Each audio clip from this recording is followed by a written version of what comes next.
Network is it. Hold no punches! I'm real revolutionary right now. Black power! Support this man, Black Media. He makes sure that our stories are told.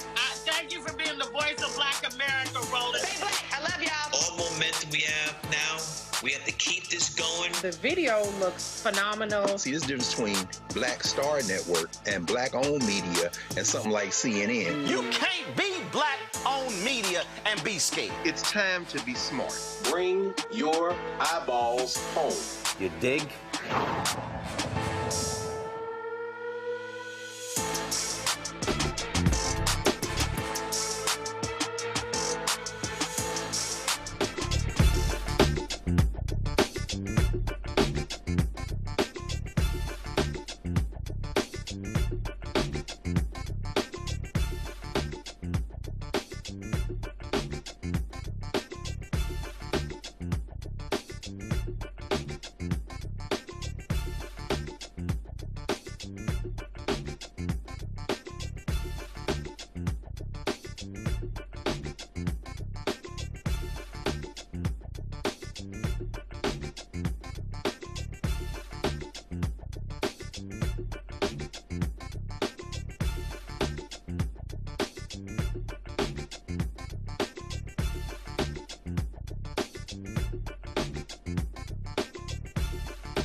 Today's Thursday, February 5th, 2026, coming up on Roland Martin Unfiltered, streaming live on the Black Star Network. I'll talk to the lone Maryland senator who is taking a stand to get a vote on redistricting.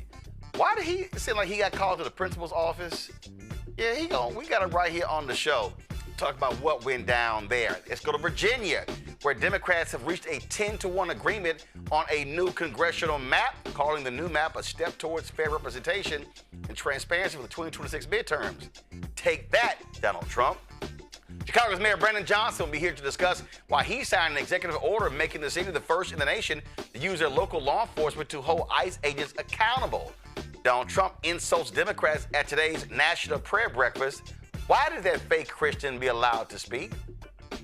Ooh, and wait until we play you the prayer of Congressman Jonathan Jackson, who was really talking about Donald Trump's moral shortcomings. A young black Virginia middle school student stood before the Prince William County Public School Board to address the bullying he's endured because of his race. In tonight's Black Star Network Marketplace segment, a beauty brand inspired by tragedy, the creator of Lamech Beauty is redefining intentional beauty and better health for black women. Also, Donald Trump keeps attacking black people while they're removing brochures from the Medgar Evers National Monument, the home where he was shot and killed, and why they're afraid to call the racist who killed him a racist. Yeah, I got to talk about that. It's time to bring the funk. I'm Roland Martin Unfiltered on the Black Star Network. Let's go. He's got it. Whatever the miss, he's on it. Whatever it is, he's got the scoop, the fact, the find. And when it breaks, he's right on time and it's rolling. Best believe he's knowing. Putting it down from sports to news to politics. With entertainment just for kicks, he's rolling. It's on go, roll, y'all. It's Roland Martin, yeah. Rolling with Roland now. He's funky, he's fresh, he's real, the best, you know he's Roland Martin now.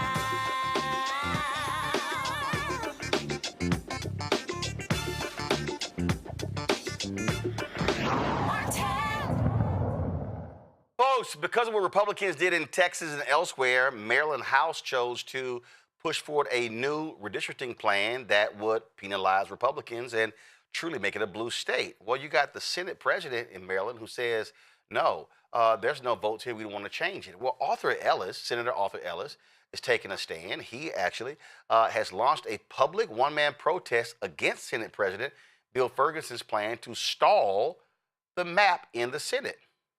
Now, here's what was said today on the floor of the Senate. I'm going to play some of this. I'm going to talk to Senator Ellis. Go ahead. Thank you, Mr. President, colleagues. I rise to give the first Black History Month speech of the year.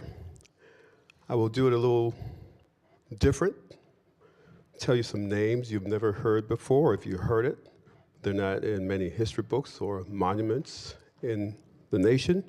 The title of this presentation is The Architects of Freedom, the unsung black women of the civil rights movement. And it's time, so it'll take 3 minutes. When we look at the archives of the civil rights movement, we often see a series of iconic men at the microphone. I apologize, I'm at the microphone too, but. But if you look at the legal briefs, the grassroots organizing, and the radical strategy, you will find the true architects, black women. These women were not just the backbone of the movement, they were the brains and its soul. They navigated a triple jeopardy. All right, folks, so it was a 6.5-minute speech that he actually gave. Senator Ellis joins us right now from Waldorf, Maryland. Glad to have you here. So first of all, this is what I don't understand. Democrats control the House in Maryland. They control the Senate in Maryland. They control the governor's mansion in Maryland. The Supreme Court has, first of all, Maryland has the largest black legislative caucus of any state in the country. Also, it's a blue state. The Supreme Court has said that political gerrymandering is allowed. Well, Republicans in Texas changed the map. Republicans in Missouri, they axed the congressional district of Congressman Emanuel Cleaver. Republicans in North Carolina axed the district of Congressman Don Davis. The last time, Florida Governor Ron DeSantis put forth his own map over the objections of the Republican legislature, wiped out a black seat in Florida as well. And then you see where Senator Louise Lucas and Virginia Speaker Don Scott are moving forward with a plan there in Virginia. What I don't understand is why are so many scared Democrat senators in Maryland when it's clear Republicans want to maximize the map to their advantage? So that's an excellent question, Roland, and it's good to be with you. So the answer is in the state of California, where the Supreme Court came out and said that Democratic state is okay, that what they did in California is okay. So that even took away any excuse that my colleagues will have in the Senate of Maryland about going forward with redistricting. It's okay. It's constitutional, according to the highest court in the land. And so I've really objected to the leadership in the Senate not having debates on this issue, not even in the back rooms. We hear about backroom politics. I'm in the back rooms, and the debate was even silenced in the back room. I'm like, you kidding me?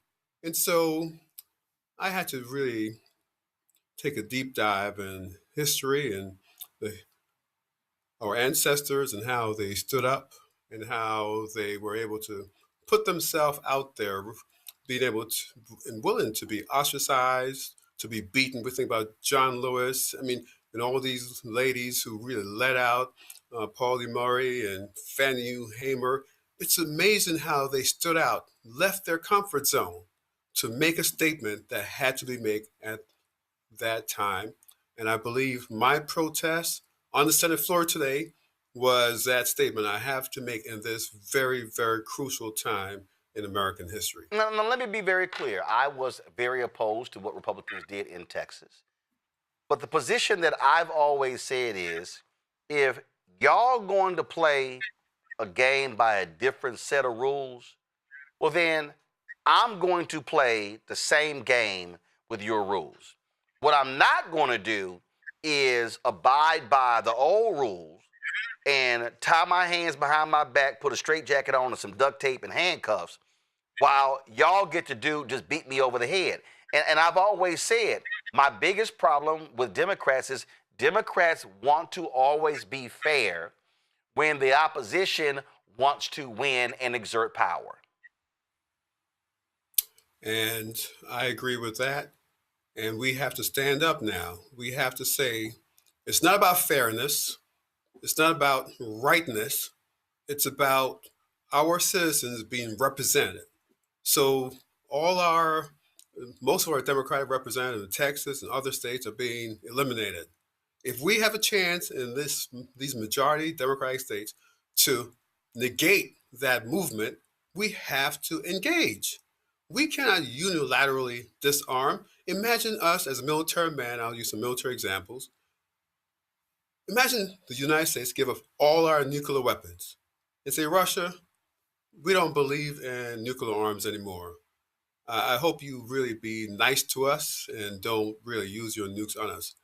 Everyone in this country will think we are nuts, we are crazy. You do not unilaterally disarm. You have to fight power with power. And you cannot be afraid.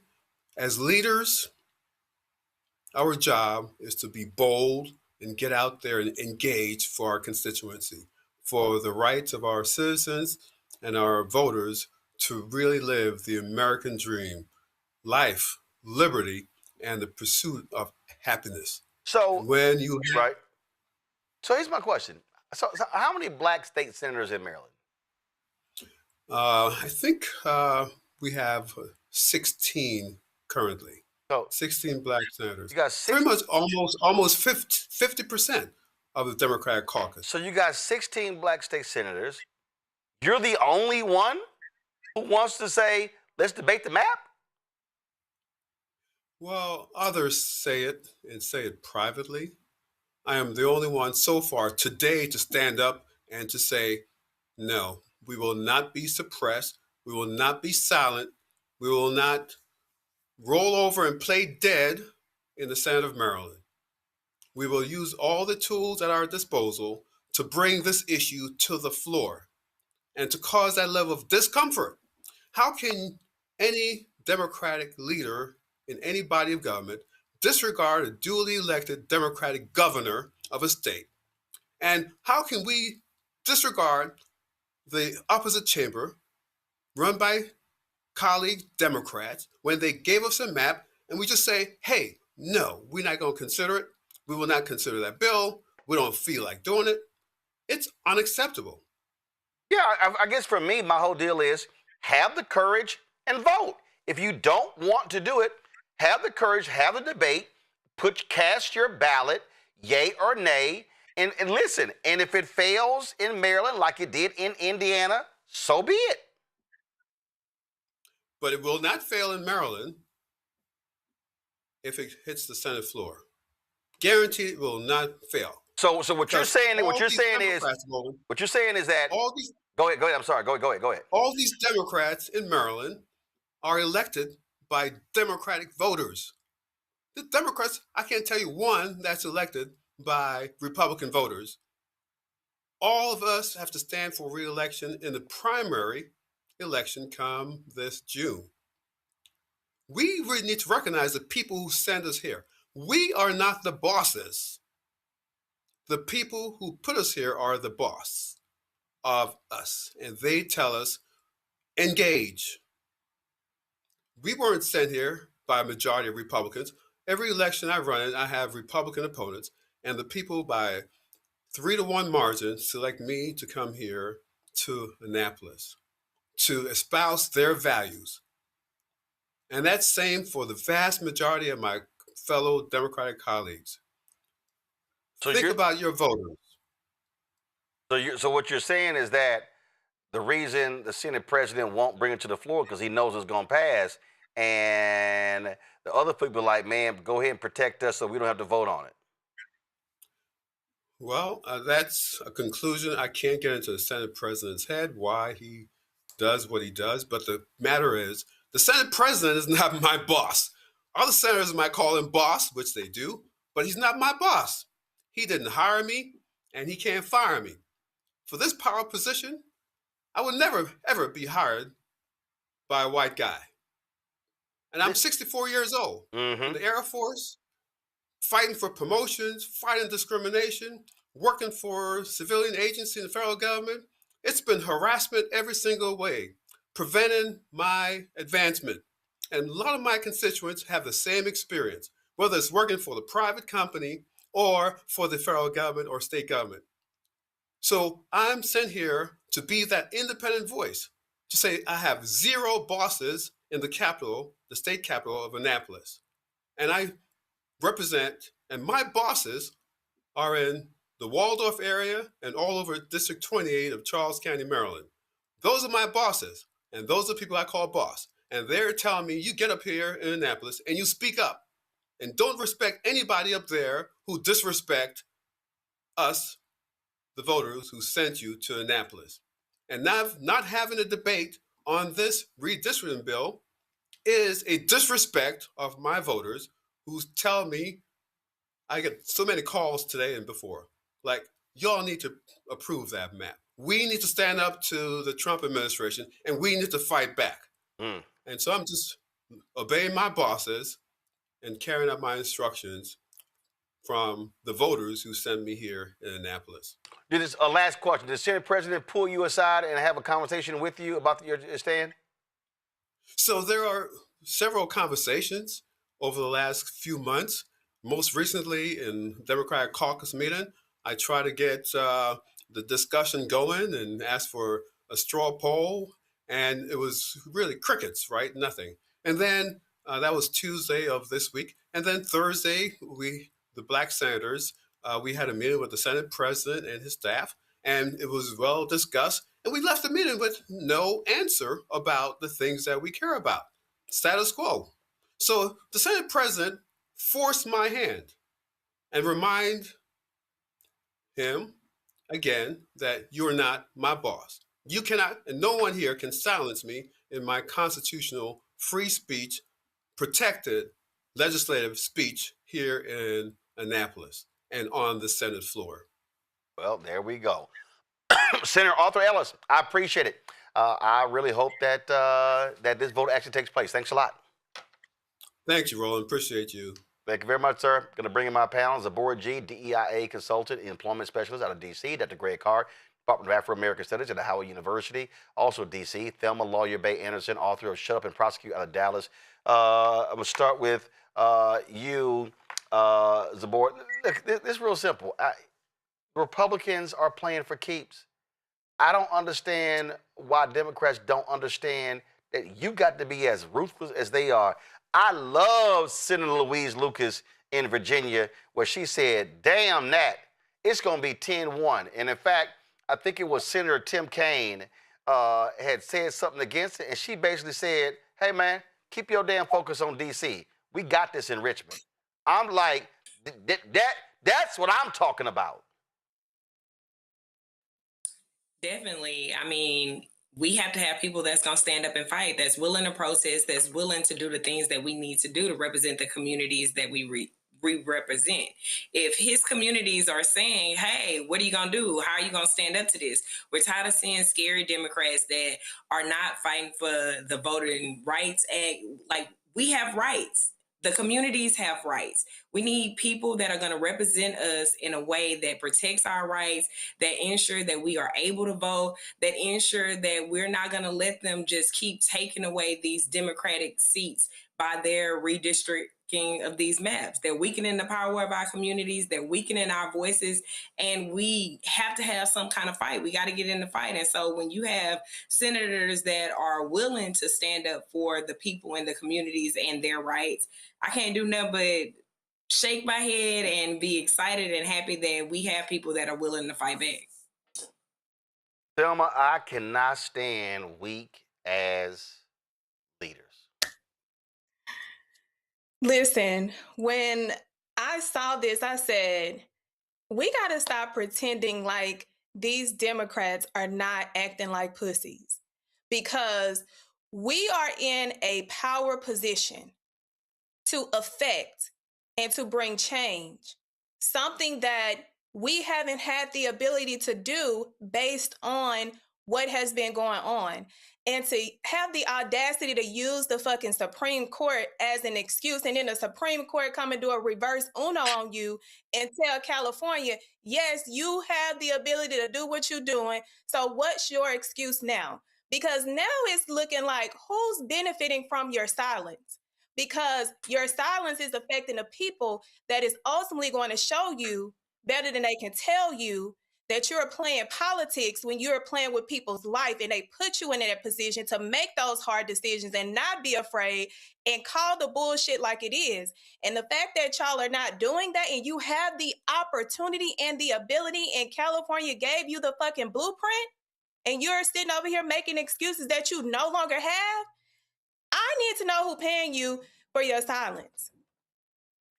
Greg, at the end of the day, it's some folk who are just weak and they are unwilling to fight and engage the way you're supposed to fight.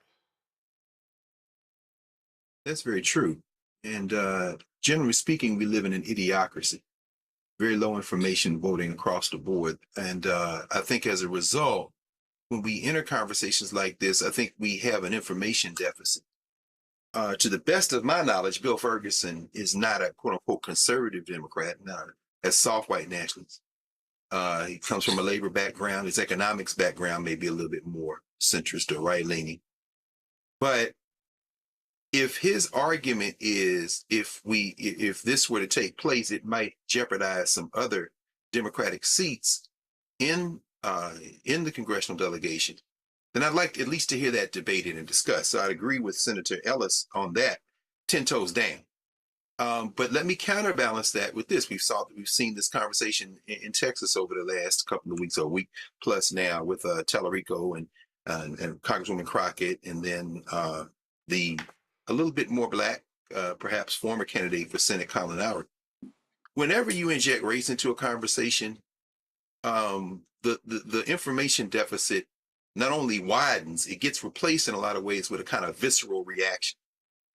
Texas probably won't be able to flip those 5 seats to the white nationalist party simply because the demographics don't look like they are in their favor. And the way that the white nationalists in DC are acting, it may even trend further. I don't know. I'm not close enough to the demographics in Maryland, although I know it's one of the blackest states in the country. I'm wondering if that attempt to engage in this process could place some other seats in play. I think at minimum, the conversation has to happen. And I think what will happen is, if they do go to a vote, they're going to vote to redistrict. And then we'll all find out in the general election whether or not they'll be able to pull it off.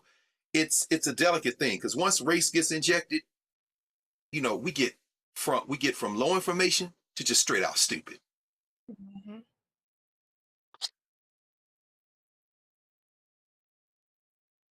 Last point here, which I keep saying, when I hear, well, if we do this, they may do something in the future. We in the now.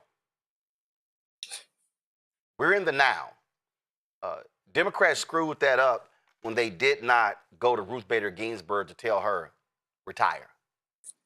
No, she wanted to have a woman president appoint her replacement. That didn't happen. Hillary lost. She dies 2 months before the 2020 election. They were able to grab that seat. Democrats did not really focus. Rahm Emanuel was chief of staff under Obama. He didn't give a damn. He used to chastise progressives and liberals when it came to the Supreme Court. Well, what happened there? They screwed up. Scalia died. They were unable to fill that seat. Trump got that seat appointed as well. And so this whole idea, well, if we hold off, if we wait, no, ain't no guarantee. Ain't no guarantee that something's going to happen 2 years, 4 years from now. No, you deal with it right now. You deal with power right now. And that's the lesson these folks have to learn. All right, we're going to go to a break. We come back, we're going to talk with Chicago Mayor Brandon Johnson. He's making it clear, ICE, you ain't running roughshod in Chicago. He's next. You're watching Roland Martin Unfiltered on the Black Star Network.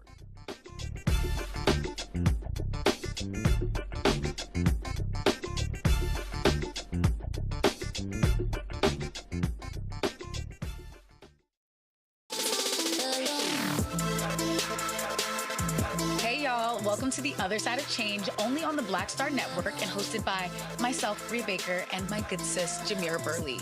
We are just two millennial women tackling everything at the intersection of politics, gender, and pop culture. And we don't just settle for commentary. This is about solution-driven dialogue to get us to the world as it could be and not just as it is. Watch us on the Black Star Network, so tune in to The Other Side of Change. With medicine and science under attack, I want to keep you and your family informed and healthy. I'm Dr. Ebony Hilton, and I knew at the age of 8 that I wanted to be a doctor. So I studied hard and became the first African-American female anesthesiologist hired at the Medical University of South Carolina since its opening in 1824. And I always say I was made into a doctor, but I was born to be a mom. And as a new mom, wife, sister, daughter, and friend, I understand how frightening a medical crisis can be. I care for individuals on some of the worst days of their lives, and it's my mission to provide you with a safe space to gain clarity on issues affecting your mind, body, and soul. I recognize that there are health disparities, particularly as it pertains to race, and I want to help bridge the gap between you and your healthcare providers. Join me every Thursday for Second Opinion on the Black Star Network, where each week I'll invite experts from various medical fields to share the latest health news. We'll discuss topics such as the vaccine debate, mental and sexual health, medical bias, infertility, menopause, andropause, nutrition, and aging. Together with my medical colleagues, we aim to provide you with a second opinion. Don't miss it, Thursdays only on the Black Star Network.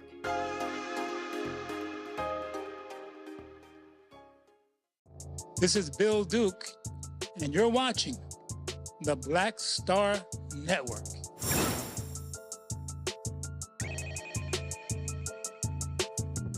Well, Chicago, the first city in America to leverage local authority to pursue legal accountability for misconduct by ICE officers. On Saturday, Mayor Brandon Johnson signed an ICE on notice order. It directs the Chicago Police Department to investigate and document any suspected illegal activity involving federal immigration agents. Mayor Brandon Johnson joins us right now. Mayor, glad to have you on the show. So first and foremost, when federal law enforcement, when they came into Chicago, they came into the suburbs, I mean, they were the mistreatment of people. They were mistreating police officers. They were treating the suburban cops like they were nothing. The rappelling down buildings and having people standing outside in the cold at 3 o'clock in the morning in this one building, and nobody who they zip tied were even arrested. That to me showed their lack of disregard for laws. And Donald Trump basically has said to them, y'all can do what y'all want and I got your back and you will have federal immunity. What you're saying here is, okay, he may give you federal immunity, but you break local and state laws, you have to deal with that. Yeah, well, first of all, thank you for having me, and thank you for always providing the clarion call for justice in our country. Look, the President of the United States of America made it very clear. He has declared war on the city of Chicago and American cities across this country. He said that the city of Chicago is going to find out why we changed the name of the Department of Defense to the Department of War. And the case that we are making in Chicago, and the case, quite frankly, that's being made all over the country, is that no one has absolute immunity in this country, regardless. And what we have seen here in Chicago and around the country, but specifically in Chicago, we have seen that Trump's personalized, militarized force, also known as ICE and essentially the Border Patrol agents as well, is that they have, shot and killed a father just outside of the city of Chicago who was dropping his children off to school, Mr. Gonzalez Villegas Gonzalez, apologies, and shot a woman on the streets of Chicago 5 times. And we're blessed that she was actually able to survive that. But we also saw federal agents raid a South Side apartment where Black families were yanked out of their homes in the middle of the night, children, many of them without even clothes on. And Black folks were put into one vehicle. Families who were ostensibly undocumented were placed in another vehicle. And we saw a federal agent crash their vehicle into a vehicle of a Black man on the west side of Chicago. And then they put him in an illegal chokehold. And as you know, and as your viewers know, an illegal chokehold by law enforcement, that's a death sentence in America, particularly for a Black man. And so what we have done here in Chicago through this latest executive order, and I've signed a series of them, is that essentially creating a pathway for accountability. Because in a normal situation, Roland, as you would know it, the federal government would hold itself accountable, right? The FBI or other federal agencies would essentially investigate, claims of abuse of power. We don't have that right now. And so if the federal government is not going to hold the Trump administration accountable, then the city of Chicago most certainly will. That was the case, and we look at what happened in Minneapolis, and they are pursuing that investigation, pursuing local and state charges. And the bottom line is there are laws. Just because you're federal law enforcement don't mean you can do whatever you want. You might be on the federal level, but there are laws in this country that you have to abide by. And the mistreatment of citizens, snatching folks out of cars, people, and then, you're letting them go, dropping them off a mile or 2 miles or further from where they actually got picked up. Just the callous disregard for people. Yeah, it's quite severe. And it's a threat to, our democracy. And Roland, look, man, we know that our democracy is not perfect. We recognize that. And, as Black folks, we have worked tirelessly to create justice in this country, and not justice just for our own personal plight, but justice for all. And the behavior that we have seen from these federal agents, where they have indiscriminately released tear gas in communities where children were on their way to school. Dozens of police officers were also impacted by this reckless behavior. We've seen journalists uh, blasted and shot at with pepper balls, detained, and now we're seeing more journalists get attacked by this administration. And the part that is quite disturbing is the fact that you have Republicans in Congress or Republicans around this country that won't speak the truth, right? And so now it places a great deal of responsibility on local government, right? Never in a million years, Roland, did I think that as mayor of the city of Chicago, I would have to work to build, safe, affordable communities along with defending the city against federal attacks. But yet here we are in, whether it's the executive order to create a pathway for prosecution and accountability, or an executive order to protect our First Amendment rights, an executive order to prevent ICE from setting up its raids in public spaces. The other element of this that I just think that people should get their arms around is that there are only two other forces on the planet that have a larger budget than ICE. That's the United States military and China's military. The militarization of ICE and the militarization of our cities right now is of grave concern. But I'm going to use every single tool that's available to me, whether it's executive orders, whether it's legislation, whether it's litigation, every single tool that is at my disposal, I'm going to use to protect the people of our beloved city. Question, Thelma, your question for Mayor Johnson. One thing that, as a former prosecutor, I think a lot of people are trying to understand how a district attorney's office who has the ability to bring charges to these individuals without even having to go through law enforcement, what kind of measures are y'all putting into place in regards to prosecution when we've seen, of course, what's happening in Minnesota, and they are having the inability because they are protecting these individuals? No, that's a great question. I have the authority to direct my law enforcement to collect evidence, to preserve it, to ensure that medical care is available in the event a violent incident takes place on scene. The state's attorney has complete autonomy to accept the evidence and prosecute these cases if there's evidence brought before her office, like any other case. But you're absolutely right. The district attorneys around this country, as well as state's attorneys, depending on how they are classified in their various counties, have the ability to receive evidence and bring forth prosecution. In fact, our state's attorney actually said that if there's evidence brought to her office, that she will prosecute. And so what I've essentially done, because I have the ability and the authority to direct my law enforcement to, again, not just capture evidence, but to preserve it, and then this evidence can be brought before the state's attorney. It's within her right or her authority to pursue these cases like any other case. Now, the one encouraging thing that is taking place right now is that the district attorney in Philadelphia, Larry Krasner, is organizing district attorneys around the country to do just that. Mm-hmm. And so what I decided to do was, and I think everybody knows that, precedent is something that law looks to be able to determine what can be done in the future. So we decided to go first in Chicago to begin to provocate the conversation, because if we do not hold these people accountable, these individuals will be able to get away with murder.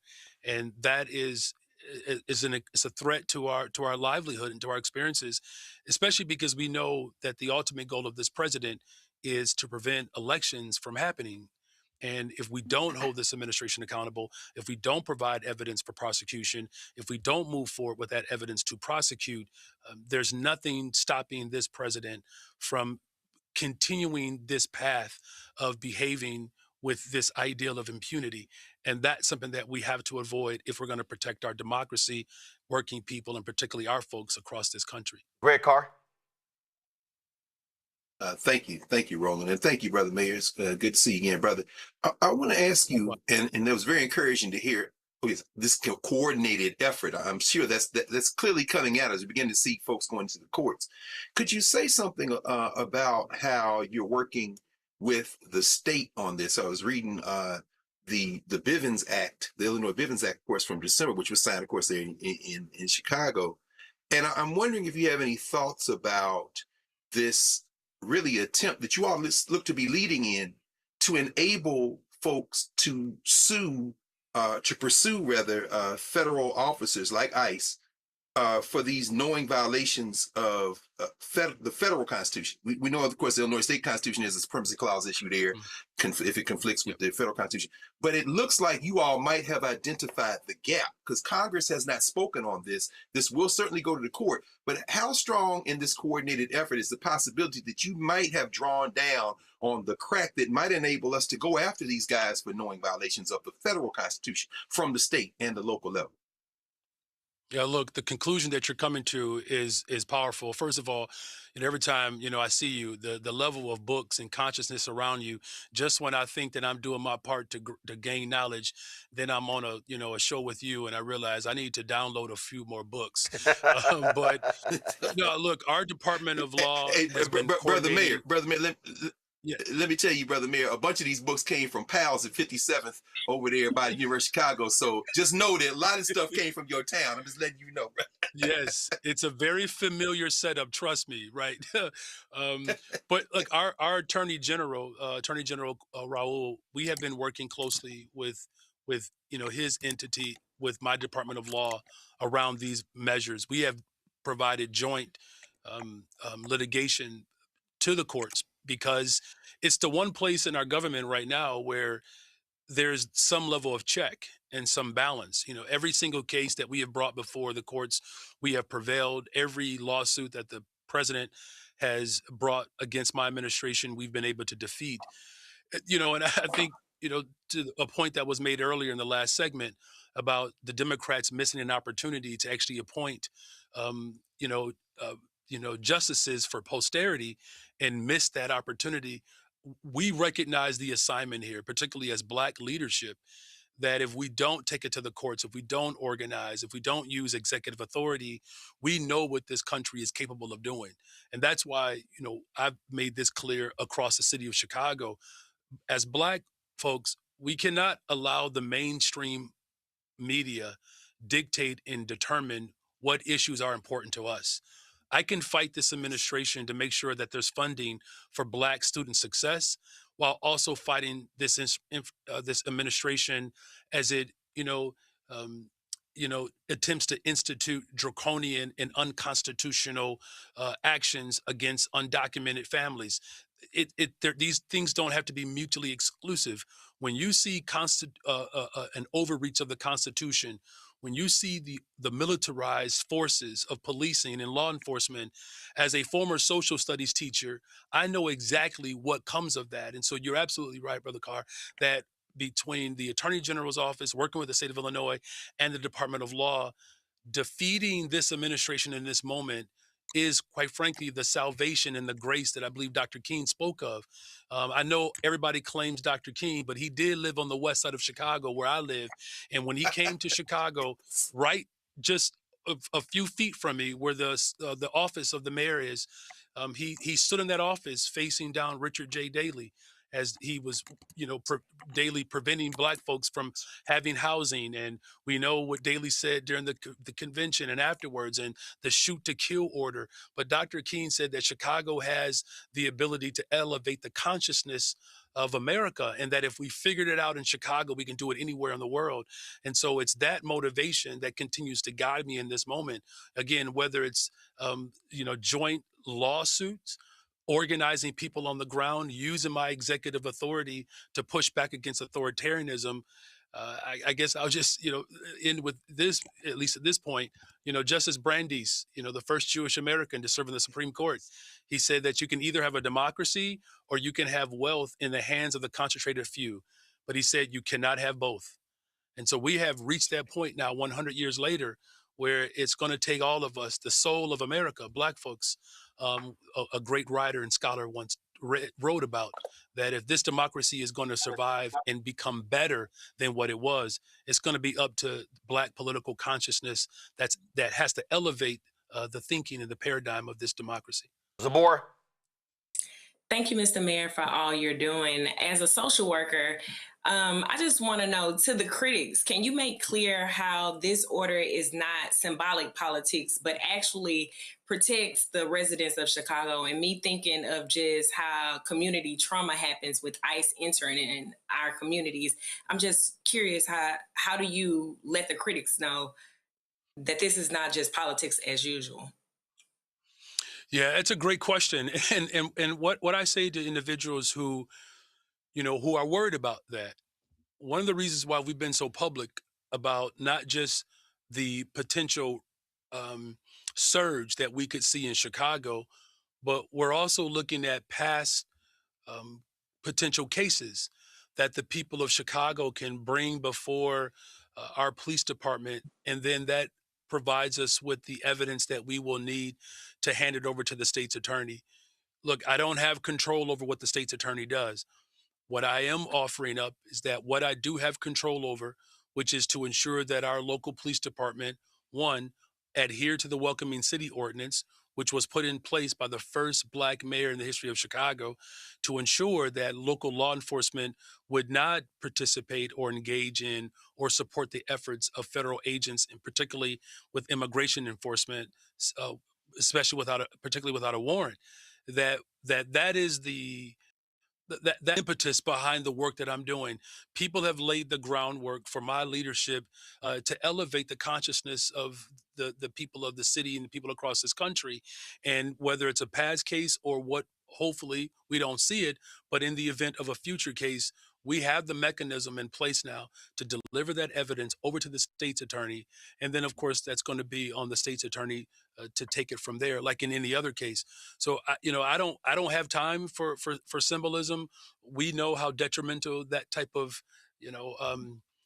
petite sort of forms of governance, can lead to. It doesn't give us much to work with, if anything at all. So just know that I'm committed to delivering justice on behalf of the people of this city. And as long as we continue to unite around our values, I'm confident that this executive order could, again, provide the pathway for absolute accountability. Last thing I'll say this here, Mayor, you do a remarkable job on not cussing out this crazy reporter who's always asking stupid stuff. Every time I see one of these clapback videos, as the question is being formed and you're standing there waiting for this fool to finish, I have like this thought box that's right above your head saying, I know exactly what he's thinking right now. He just want to say, if this... So, I know. You like, man, if I could just be unfiltered every time this fool asks a question. Well, perhaps there might be a moment, but listen, there's a person in your family, in your home, that holds you accountable, and I know she prays for you. And so just know that, as a good old-fashioned Black man who was raised in the Church of God in Christ, it don't mean that I can't. It just means that I don't. Listen, she can pray, my mama and daddy can pray, but then they also know he gonna do him. So yes, so I understand. So, but I appreciate when you do clap back. We try to run it as much as we can, especially when you had a few choice words about the help on the Supreme Court, Clarence Thomas. So yeah, look, the provocation in this moment is absolutely real. It does make me, I do appreciate, even as someone who has studied and taught not just the concepts, but the approach towards liberation. And it's something that I've been challenging our folks here in the city of Chicago. The civil rights movement and all that was accomplished was not coincidental or happenstance.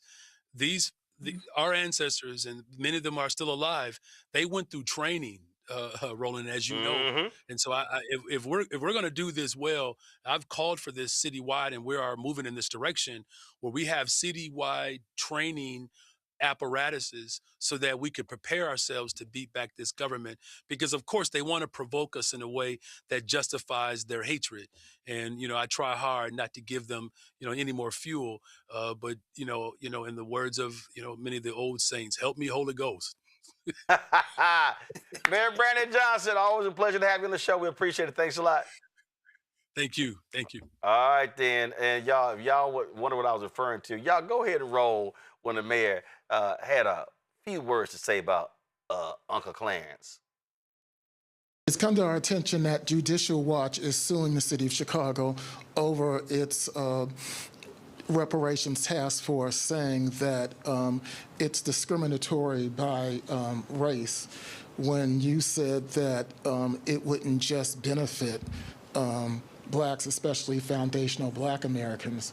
So the question is, doesn't deviation from the recently supported case law, I think the biggest one being, I think, in 2023, with two institutions of higher learning, where Clarence Thomas laid out a legislative package for that, make the program unnecessarily vulnerable to sabotage by the courts, race, status by race versus status by injured class?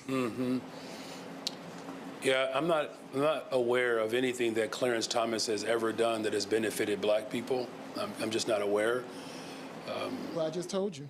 Yeah, well, you read something, but there's no evidence that anything that the justice has ever done on behalf of the interests of black people or even marginalized people in general. Well, it's in his current opinion, but anyway. We got it. But as far as any lawsuit against the city of Chicago as it relates to reparations, the whole point of reparations is to repair the harm that was done to black folks. That's what it's designed to do. As you might know, is that the Department of Justice, under the leadership. Hey, that's one of those where if you sit in a news conference, you just want to say, man, sit your ass down.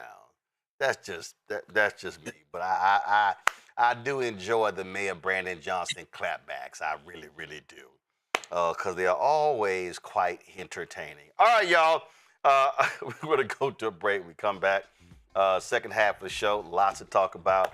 We're going to talk about, again, I mentioned a little bit earlier, but Virginia, the Democrats there, they're like, yeah, we're going to use our power and maximize our power. That's the way you're supposed to do it. So we're going to talk about that. Also, Donald Trump targeting black people again when it comes to the Medgar Evers, the home where he was in Jackson, Mississippi, where he was shot and killed. We'll tell you what the latest dumb stuff that they're doing. We'll talk about, of course, today's National Prayer Breakfast, where that fake Christian actually stood up there and just embarrassed himself. And wait until we play for you the prayer of Senator Jonathan Jackson. He was talking to that evil imp standing behind him. So it's a lot we're going to break down, y'all. You're watching Roland Martin Unfiltered right here on the Black Star Network. Don't forget to support the work that we do. Join our Green and Funk fan club. Your donations make it possible to do the work, not just this show, but all the shows on the network. If you want to give via Cash App, use the Stripe QR code. You see it right here. Click the Cash App pay button to contribute. Checks and money order, make it payable to Roland Martin Unfiltered, P.O. Box 57196, Washington, D.C., 20037 0196. PayPal, R Martin Unfiltered, Venmo, RM Unfiltered, Zelle, Roland at RolandSMartin.com, Roland at RolandMartinUnfiltered.com. We'll be right back. On a next, A Balanced Life with me, Dr. Jackie, a relationship that we have to have. We're often afraid of it and don't like to talk about it. That's right, we're talking about our relationship with money. And here's the thing, our relationship with money oftentimes determines whether we have it or not. Balancing your relationship with your pocketbook, that's next on A Balanced Life with me, Dr. Jackie, here at Black Star Network. If in this country right now, you have people get up in the morning And the only thing they can think about is how many people they can hurt, and they got the power. That's the time for mourning. For better or worse, what makes America special, it's that legal system that's supposed to protect minorities from the tyranny of the majority. We are at a point of a moral emergency. We must raise a voice of outrage. We must raise a voice of compassion. And we must raise a voice of unity. We are not in a crisis of party versus party. We are in a crisis of civilization, a human rights crisis, and a crisis of democracy itself. And guess what? You've been chosen to make sure that those that would destroy, those that would hate, don't have the final say, and they don't ultimately win. With medicine and science under attack, I want to keep you and your family informed and healthy. I'm Dr. Ebony Hilton, and I knew at the age of 8 that I wanted to be a doctor. So I studied hard and became the first African-American female anesthesiologist hired at the Medical University of South Carolina since its opening in 1824. And I always say I was made into a doctor, but I was born to be a mom. And as a new mom, wife, sister, daughter, and friend, I understand how frightening a medical crisis can be. I care for individuals on some of the worst days of their lives, and it's my mission to provide you with a safe space to gain clarity on issues affecting your mind, body, and soul. I recognize that there are health disparities, particularly as it pertains to race, and I want to help bridge the gap between you and your healthcare providers. Join me every Thursday for Second Opinion on the Black Star Network, where each week I'll invite experts from various medical fields to share the latest health news. We'll discuss topics such as the vaccine debate, mental and sexual health, medical bias, infertility, menopause, andropause, nutrition, and aging. Together with my medical colleagues, we aim to provide you with a second opinion. Don't miss it, Thursdays only on the Black Star Network. Hey, I'm TD Jakes, and you are watching the Black Star Network.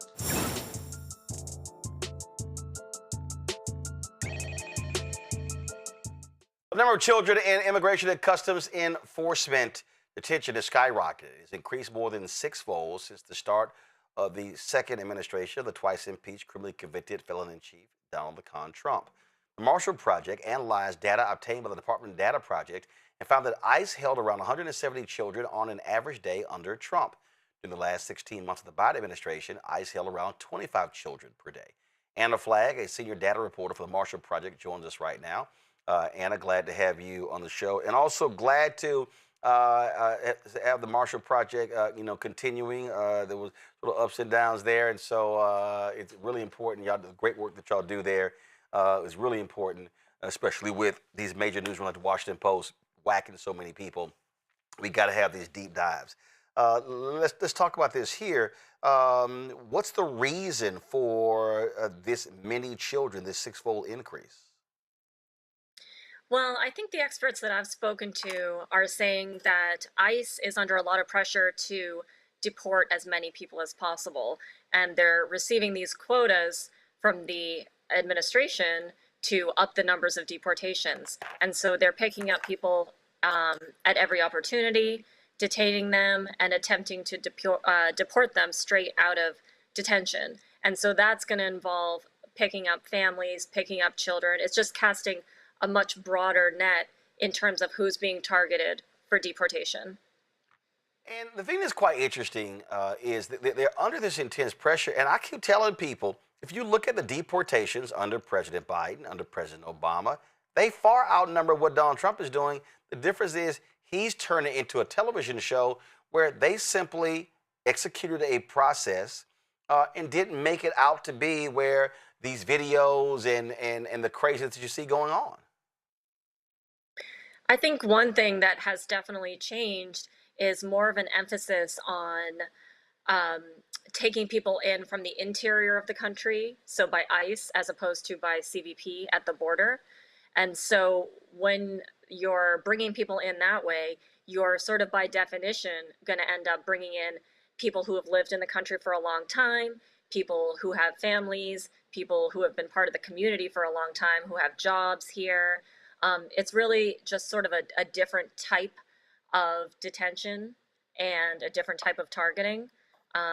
Yeah, a very different type of thing that we're seeing, where a lot of border patrol type tactics are being used in the interior of the country by ICE. So we talk about these 170 kids. Have their parents been identified?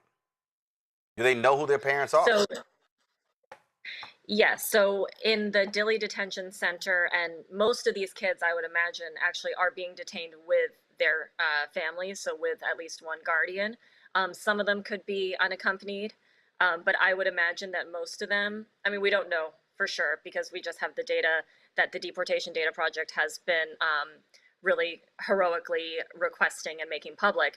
But based on that data, it appears that a lot of this is due to family detention, which is children being detained with their families in places like Dilley. Questions from our panel. We'll start first with Thelma. Good evening.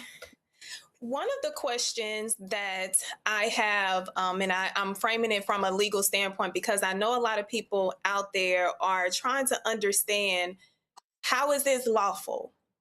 Because there's a case, the Flores case, that set the framework, especially for prolonged detention of juveniles and in little kids, that prevent this excessive holding without due process. And I hate to say due process when we're talking about little children, but what is the legal recourse if you know that affords the children rights, even if they are being housed with their parents?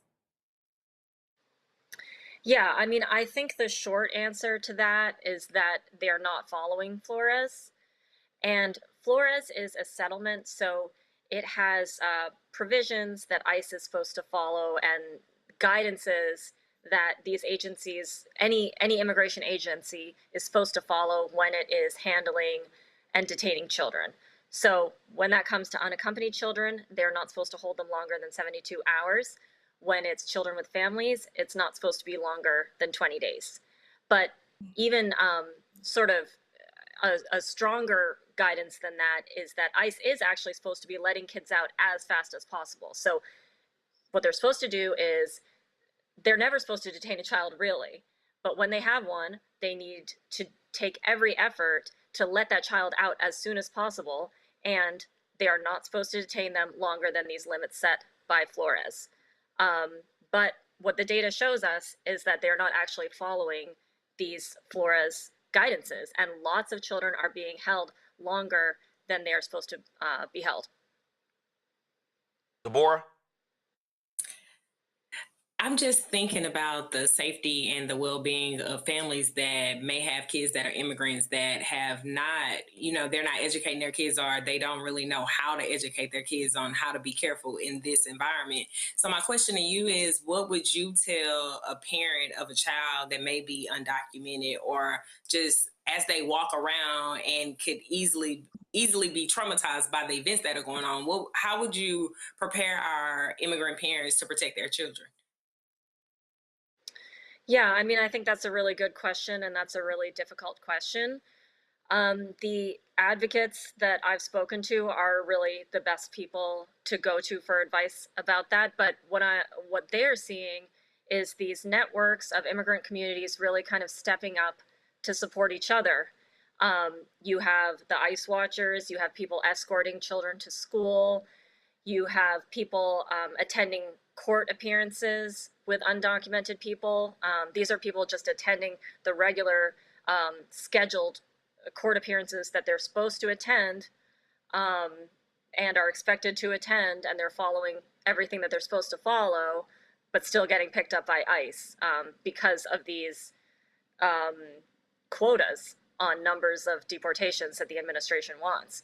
So I think, it's a very hard question to answer, and I think it's really the communities, the immigrant communities and the allies around them that are supporting each other at this moment. Rick? Thank you, Roland, and thank you, Sister Flag, for your ongoing work. As you know, yesterday, Education Minnesota, which is a teachers union, of course, filed a lawsuit in federal courts trying to stop this administration from going into schools, near hospitals, bus stops, things like that. Could you talk about where you see these policies? And I think it was Adam Serrer that said the cruelty is the point, going after the children. How does this, how are these solidarity politics being practiced by people now, even like teachers unions, who are saying, stay away from the schools, stay away from these places where children gather?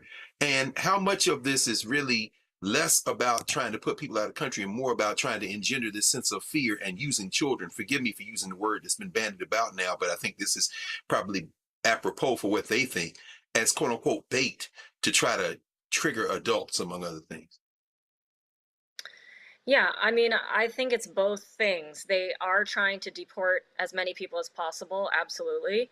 And it also appears that they are trying to use the detention of families as a way to discourage people from coming to the country, encourage people to leave on their own. I've spoken to a few experts who said that the use of family detention, and in particular these long periods of detention for families that are really difficult for families to undergo, is a way to attempt to deport people straight out of detention.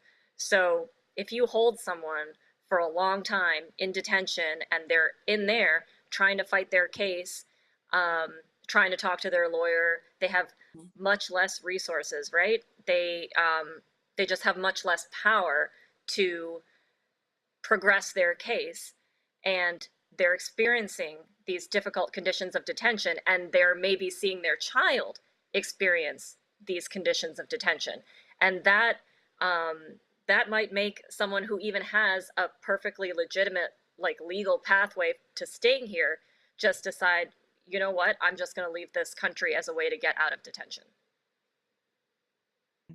All right, then. Anna Flack, great reporting there for the Marshall Project. Folks, be sure to go check out the Marshall Project's work. It's online, and we appreciate it. Thanks a lot. Thank you.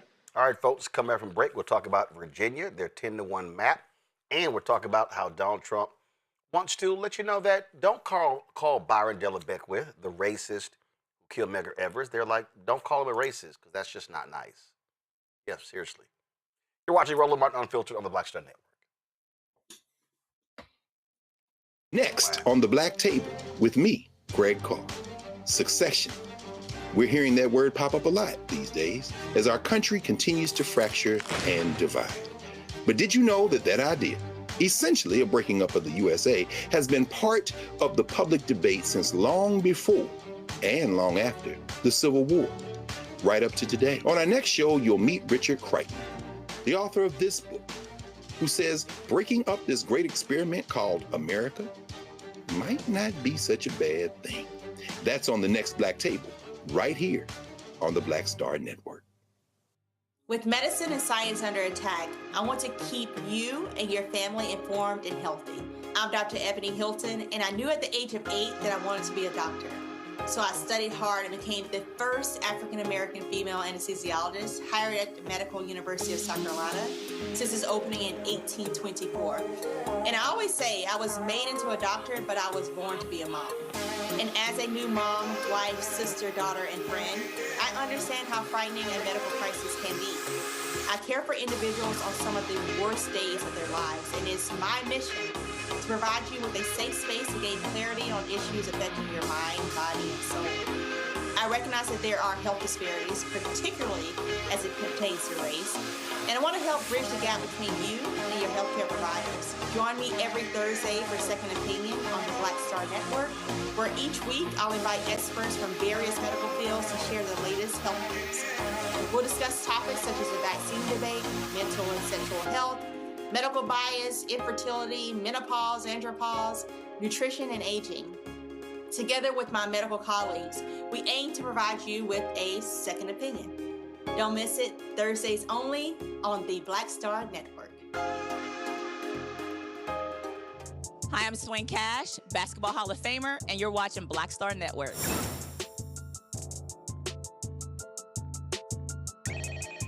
Earlier, we talked about the changing maps in Maryland, yet Virginia Democrats today announced that they have agreed on how to redraw the state's congressional map in preparation for the 2026 midterm elections. Now, the agreement comes as the court battle regarding legality of the entire process continues. Virginia House Speaker Don Scott, Senator Louise Lucas announced they are going to release a 10 Democrat to 1 Republican congressional map by the end of today or early tomorrow. Donald Trump knows he's going to lose the midterms. He knows it. That's why he's started this mess in the first place. I try to tell you all that. First he calls Texas, give me more seats. Then that's not enough. So he calls North Carolina, Missouri, Ohio. I need more, I need more. Today we are leveling the playing field. These are not ordinary times, and Virginia will not sit on the sidelines while it happens. We made a promise to level the playing field, and today we're keeping our promise. Our maps are ready, Virginia's ready. We said 10-1, and we meant it. And we are proud to deliver a map that stands up for democracy, to stand up for Virginians, to stand up and give us a voice. He started this mess, and Virginia's going to finish it.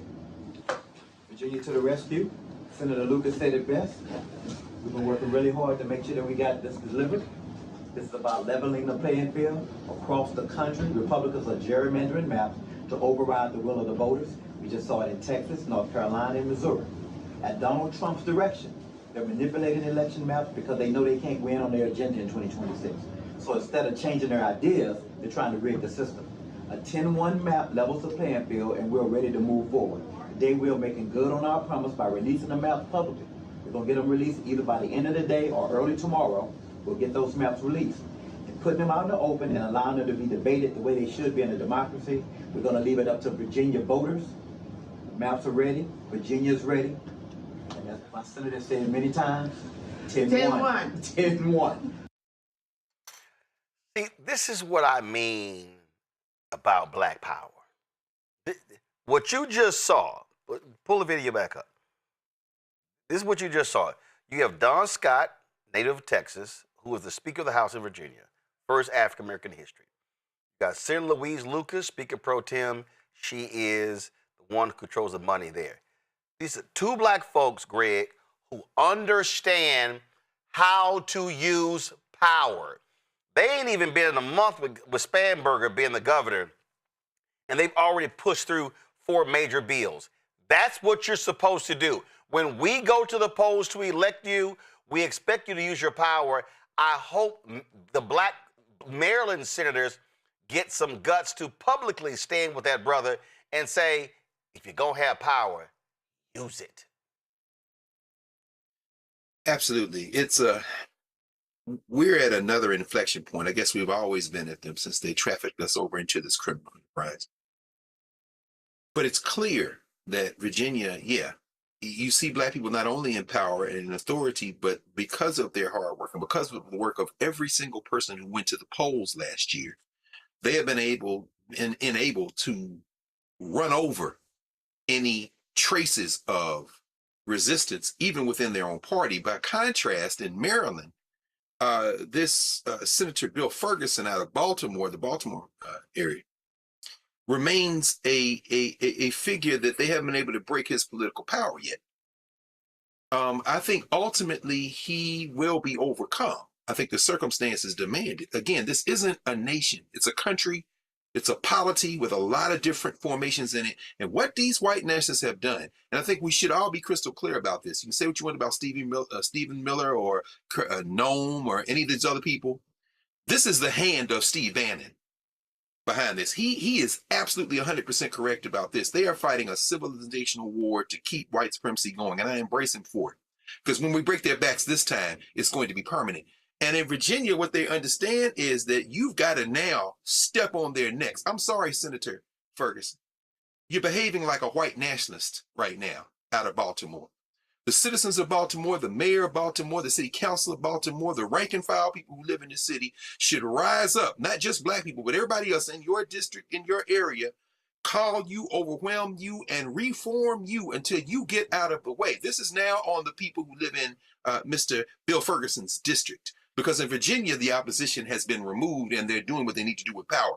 Baltimore just got one little white nationalist, little soft white nationalist standing in the way, hiding behind the idea that somehow he's trying to fight for his party. Well, this is not the time for that, my little friend. Velma, I'm telling you, it's a trip. it's a trip to sit here and watch weak Democrats. I mean, it drives me crazy. And I'm gonna find the tweet of Louise Lucas because I'm telling you, let me tell you something. That's a feisty Delta right there, and she ain't got no problem telling fellow Democrats to go sit your ass down if you cross the line. Like I said, you know, when she injured her foot, she was in the boot. She's like, "Yeah, I've been putting my foot in Glenn Youngkin's ass," and that's exactly what she did. And the thing that was hilarious to me, oh my God, I gotta find it.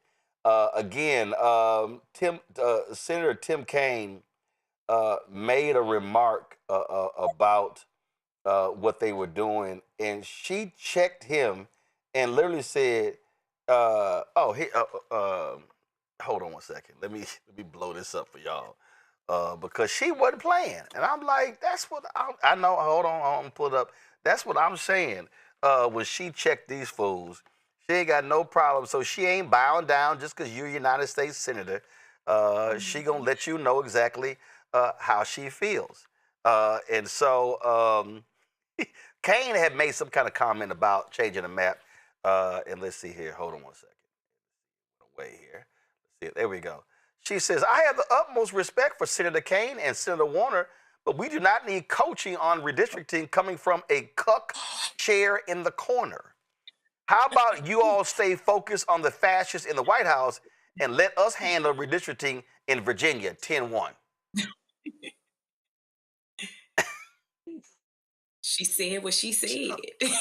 She said, and we're going to stand right behind her, 10 toes down. And if anybody got something to say, we pulling up, we popping out. And anybody can get it on any day of the week. And that's what it means to be a fearless leader.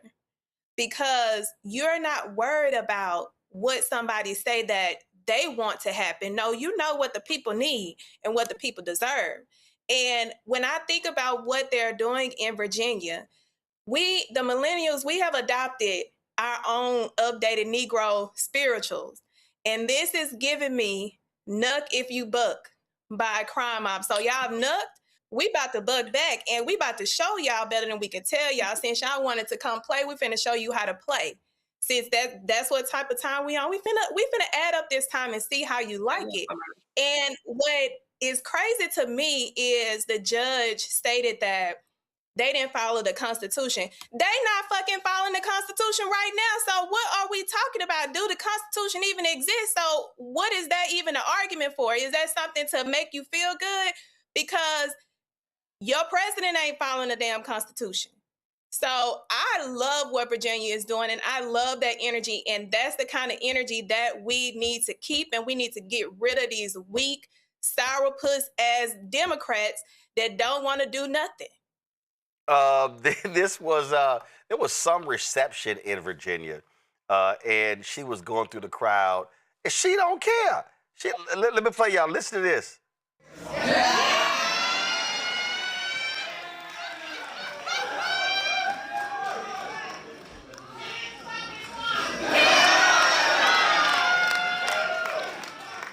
Zabor, that was this great. That was a tweet that was posted. Give me 1 second. I'm gonna pull it up.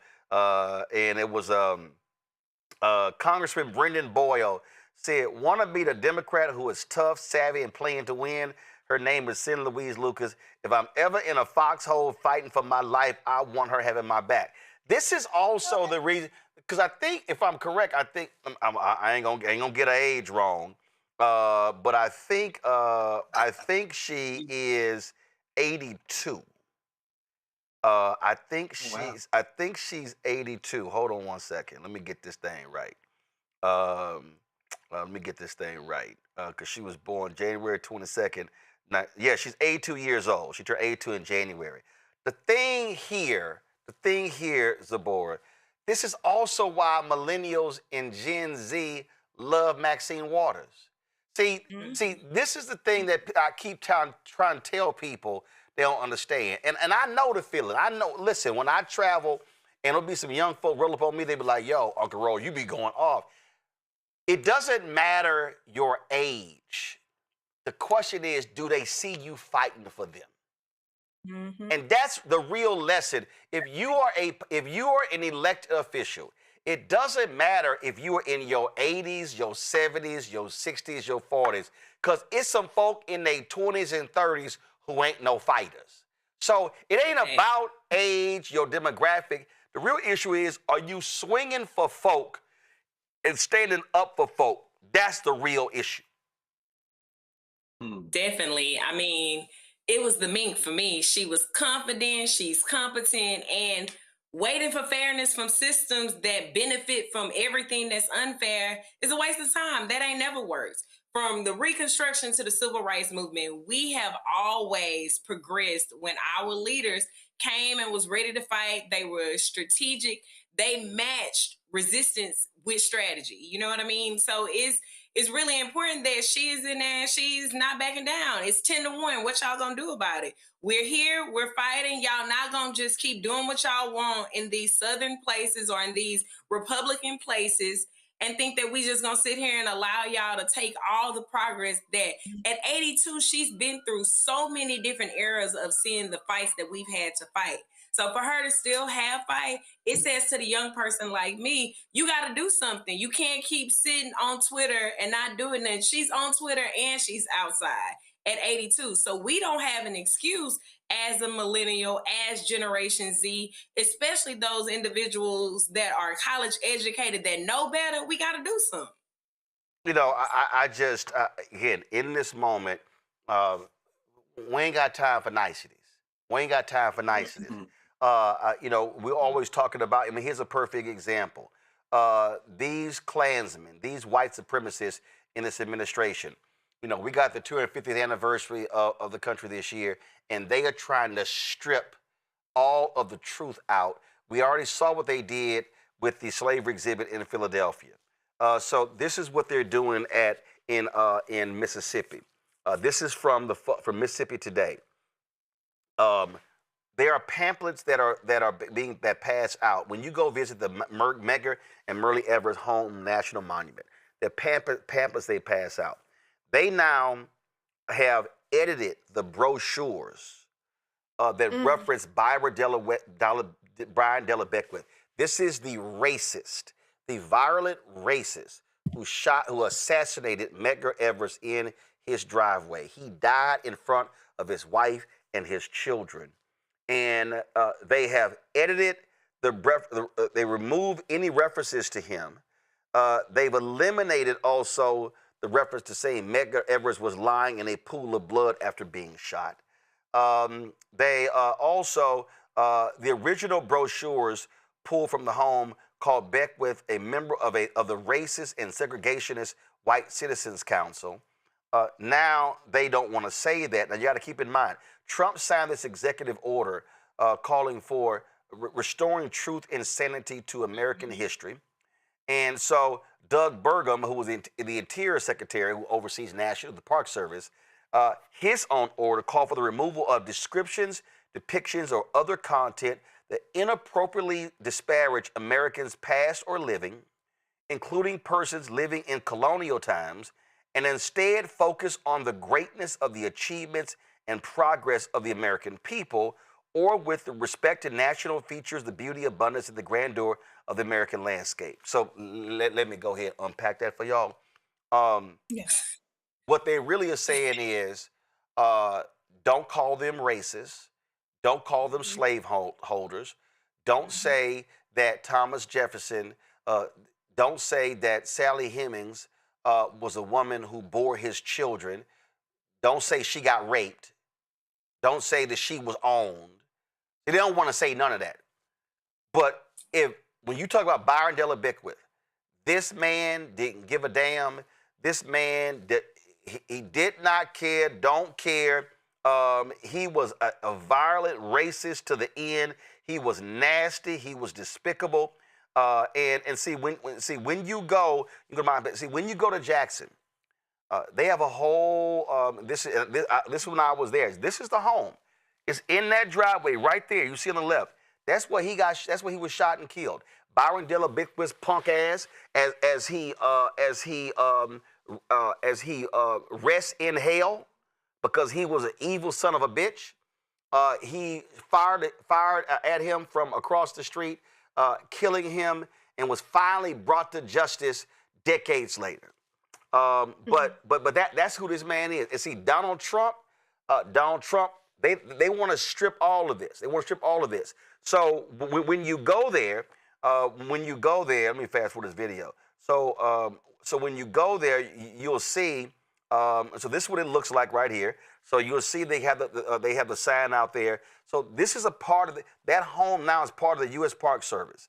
So what you're going to see is when I was visiting, when you come around that corner, you're going to actually see how they have descriptions on the outside of the house, what took place.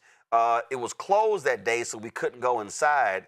But you see right here, you see how they have all these descriptions. So what you're seeing right here, what Donald Trump wants to do, where you see these descriptions, where you see explanations, they want to strip anything that hurts the feeling of white folks from this. This shows you the evil of these people.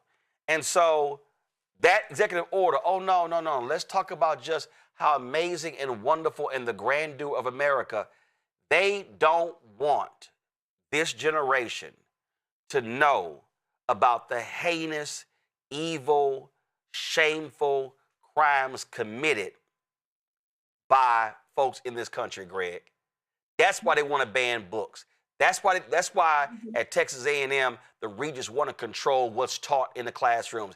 That's why they want to control the curriculum, because they do not want the next generation and the next generation to truly know about the heinous, despicable history of America and its treatment of African American, people of African descent, of Asian Americans, of Latinos, of women. They don't want folk to know none of that stuff. They just want everybody to keep believing the lie of George Washington chopping down a cherry tree and how everybody else was go along, get along.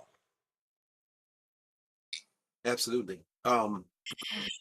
Well, let's start with the thing right in front of us, and thank you for sharing that footage, Roland. I've been there a couple of times, and it's something standing in that under that portico, isn't it? And realize this is where Medgar Wiley Evers lost his life. First thing is they will be going to court. Somebody's going to court. In Philadelphia, shout out to our brother Michael Cord and the Avenging the Ancestors Coalition. I was actually on a call with Mike and the crew, including a crack team from the University of Pennsylvania Law School, a clinic there led by one of the sisters who's a lawyer there and a law professor there. They went into court. Shout out again to Sherelle Parker, the mayor of Philadelphia, who instructed the city solicitor to go in. And it was a George Bush appointee, the judge there, as has been talked about here, who went in. Actually, she went in, I want to say this past Monday. The arguments were heard Friday, and then Monday she said, show me where you took all the stuff that you took down, and issued an injunction. Don't touch nothing else. So the first thing is to go to court, and the cause of action, at least the legal argument, will be that you are discriminating against Black people. It's a racial discrimination argument. It's 14th Amendment argument. And I think that they have a great chance at success. But that's the legal question. The broader question, I think, I'm not ambivalent. We're all 10 toes down to fight for ourselves. What I am is very clear. I embrace Donald Trump and Doug Burgum, all these people from Klan Central Casting. I embrace them all. We remember what happened 50 years ago in 1976.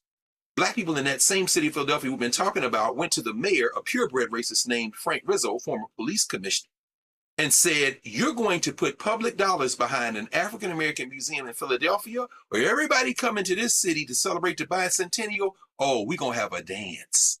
And that is where the Philadelphia African-American Museum came from. It is also the year that Black folk around the country organized, and the first National Afro-American Museum and Cultural Center was erected in Wilberforce.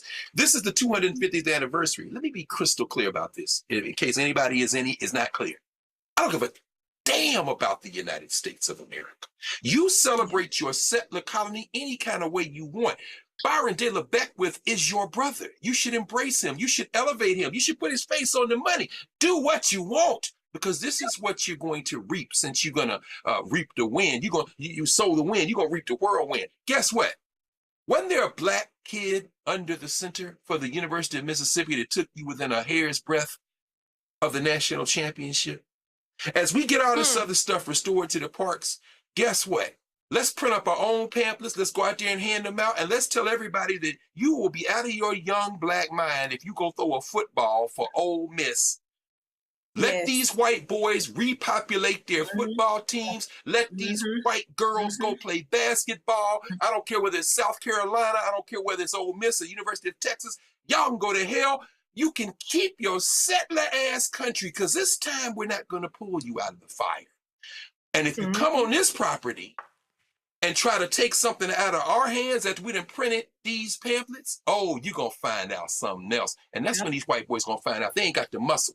I'm saying, let's just finally have this out. Let's just finally have this out. Thelma?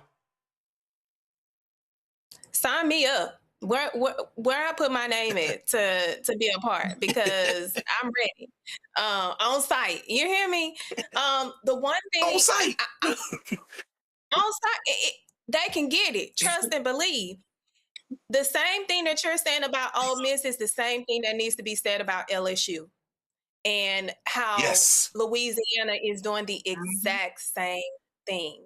And when I think about my nieces who are 9 years old and how they are not being enriched in school with our history, I remember growing up and being so excited about Black History Month every year, because I knew I was going to get to learn and take in our rich history. And that's when we felt seen, because we got to not only report on our people, but we got to be embraced for the culture and the richness of who we've always been. And when you see that they're trying to take away our legacy, and some of the legacy is being as dark because of them, it shows you the power of us knowing who we are, that they don't want us to remember. They want to wipe every piece of history that makes them look bad and shows that we were the victim. Because how dare they still have to live with the evidence of their ancestors, and we can't live with the truth of ours.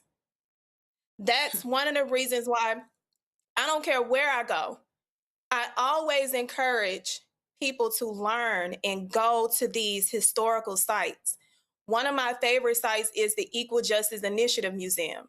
Every time you go in that museum, you are going to come out a changed person. Something is going to invoke in that emotion to see and feel the essence of what we went through. And that's what they want to wipe away. But they then fucked around and found out, because we're not doing the laying down at all. Deborah, what I keep saying to Black folks is, and I've always said this about why Black-owned media matters, don't you leave it up to somebody who don't look like you to tell your story. Yeah, definitely. I was just thinking, when you were walking around that museum with your camera and you were taking pictures of the captionings or the text that was on the museums aren't decoration, it's the truth. It is where our stories have been told. It is where we're trying to keep those memories alive. And they've never allowed us to keep our memories alive. And that's been the importance of oral history. That's the importance of, you need to celebrate those Black newspapers in your town. You need to celebrate the Roland Martins of the world. You need to celebrate the NAACP and NAN and all of these organizations that keep our history alive and let us know that we are in history right now. We are making history. It's our responsibility to pass it on to our children.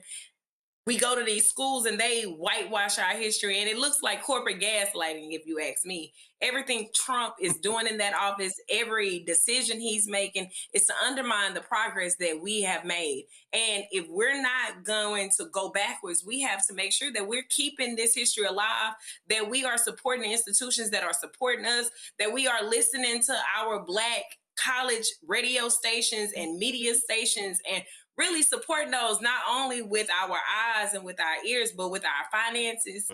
That's really important. We have to, if you have talent to write, or if you have talent to do anything that allows people to be able to know what's going on in your communities and making it to where your communities can understand what's going on right now, it's a collective responsibility. It's a collective responsibility to take pictures, to keep that history alive. And it starts with us. We can't keep putting it off and keep waiting for them to get it right, or to not act like they're not trying to remove all aspects of DEIA. And it's bad for immigrants, disabled people, people of color, Black. No matter what part of the spectrum you're on, you're being impacted. And even if you thought you couldn't be impacted as a brown person, you're being impacted. Your families are being impacted. So what are we going to do about it? Are we going to keep quiet, or are we going to keep our history alive and keep making history? Use social media for something that makes sense. Write something, make an op-ed. It's too easy. And with ChatGPT, you can find out how to do it if you don't know how to do it. So I think it's just a call to us to make sure we keeping our history alive, make sure we're going to these museums and we're documenting what's in these museums. All right, y'all. The National Prayer Breakfast. Let me be perfectly clear. People don't even understand the history of the National Prayer Breakfast. That's really a right-wing evangelical thing, okay?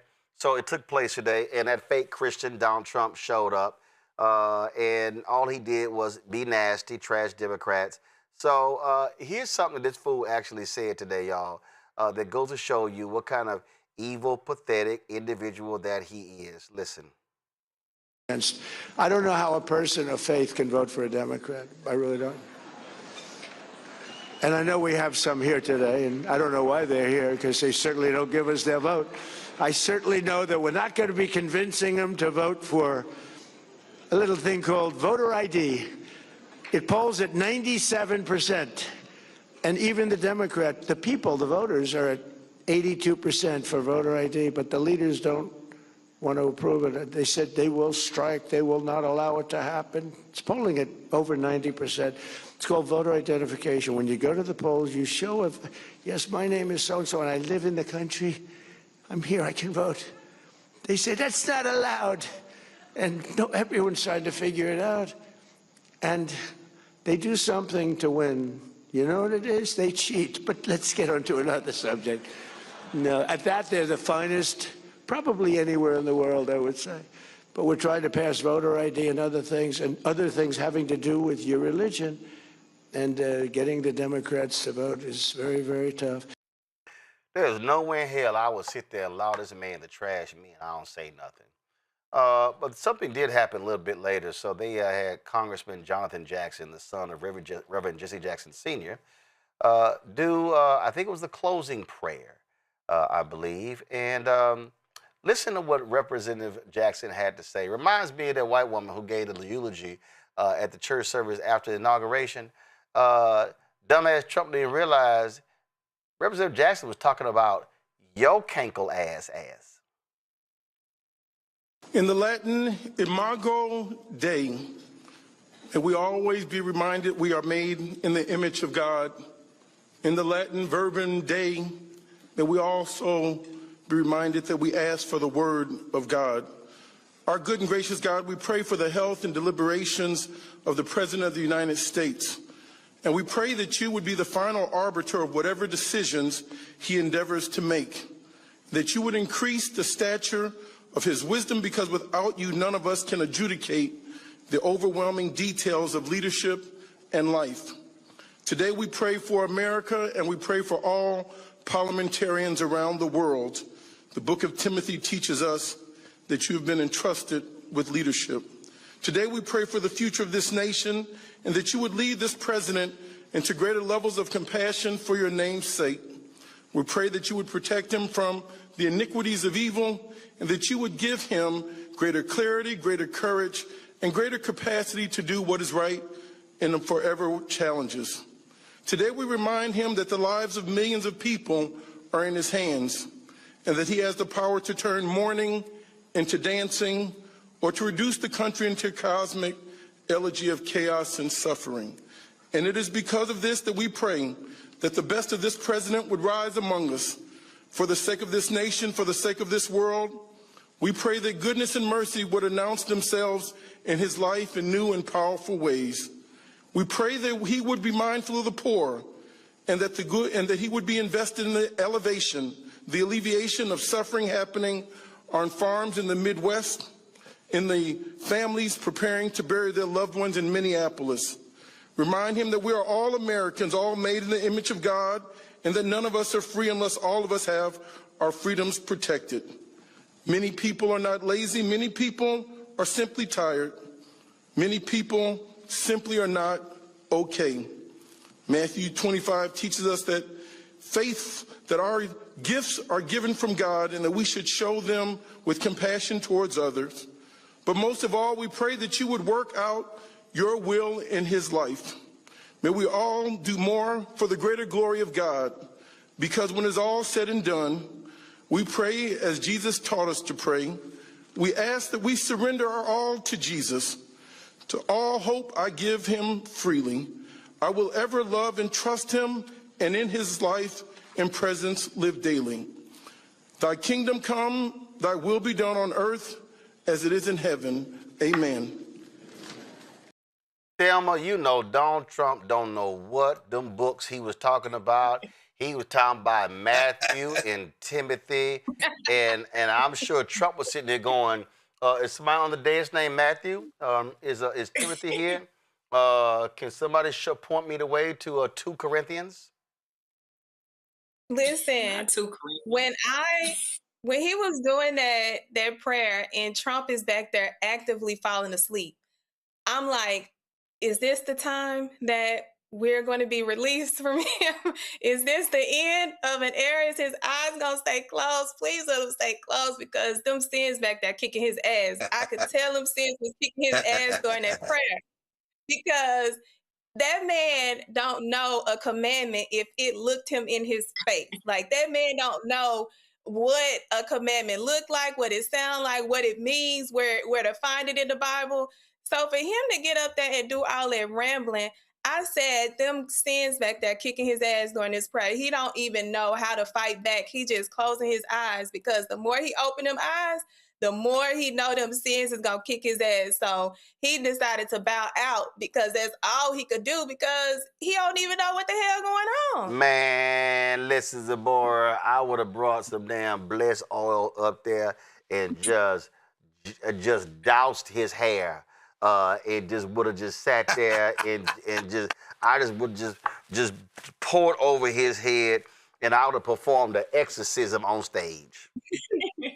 I mean, it's what you said, Roland. They are sitting there as Christians and not speaking truth to power, right? At the end of the day, as a Christian, we have a responsibility to follow the word. Micah 6:8 is just like, what does the Lord require of you? To act justly, love mercy, and to walk humbly with your God. Like, you don't even know these verses. You're not a Christian. And he talks about Democrats not being able to, if a Democrat votes Democratic, they're not a Christian. Well, what about these Republicans that are not seeking justice, that are not defending the oppressed, that are not taking up the cause to the fatherless? You're not doing any of these things. It's giving a white supremacy-laced Christianity if I ain't never saw one.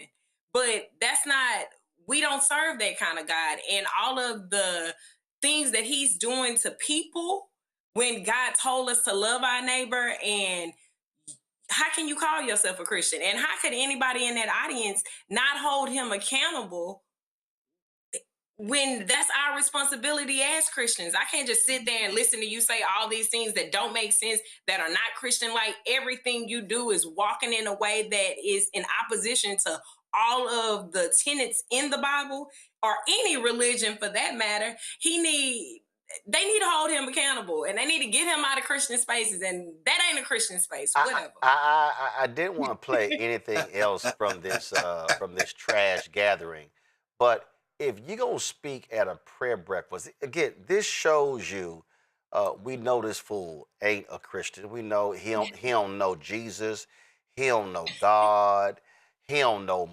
he don't know Moses. I keep telling y'all, if y'all want to understand Donald Trump and these white evangelicals, this is Saul. This is Saul. Y'all can go to YouTube. If y'all can go to YouTube and y'all can look up my sermon, my commentary, where I said, y'all said y'all wanted a king, God gave y'all a king. Lord have mercy. And if y'all actually go read Samuel, y'all will discover what God said. Let me tell you what the king I'ma let y'all pick gonna do.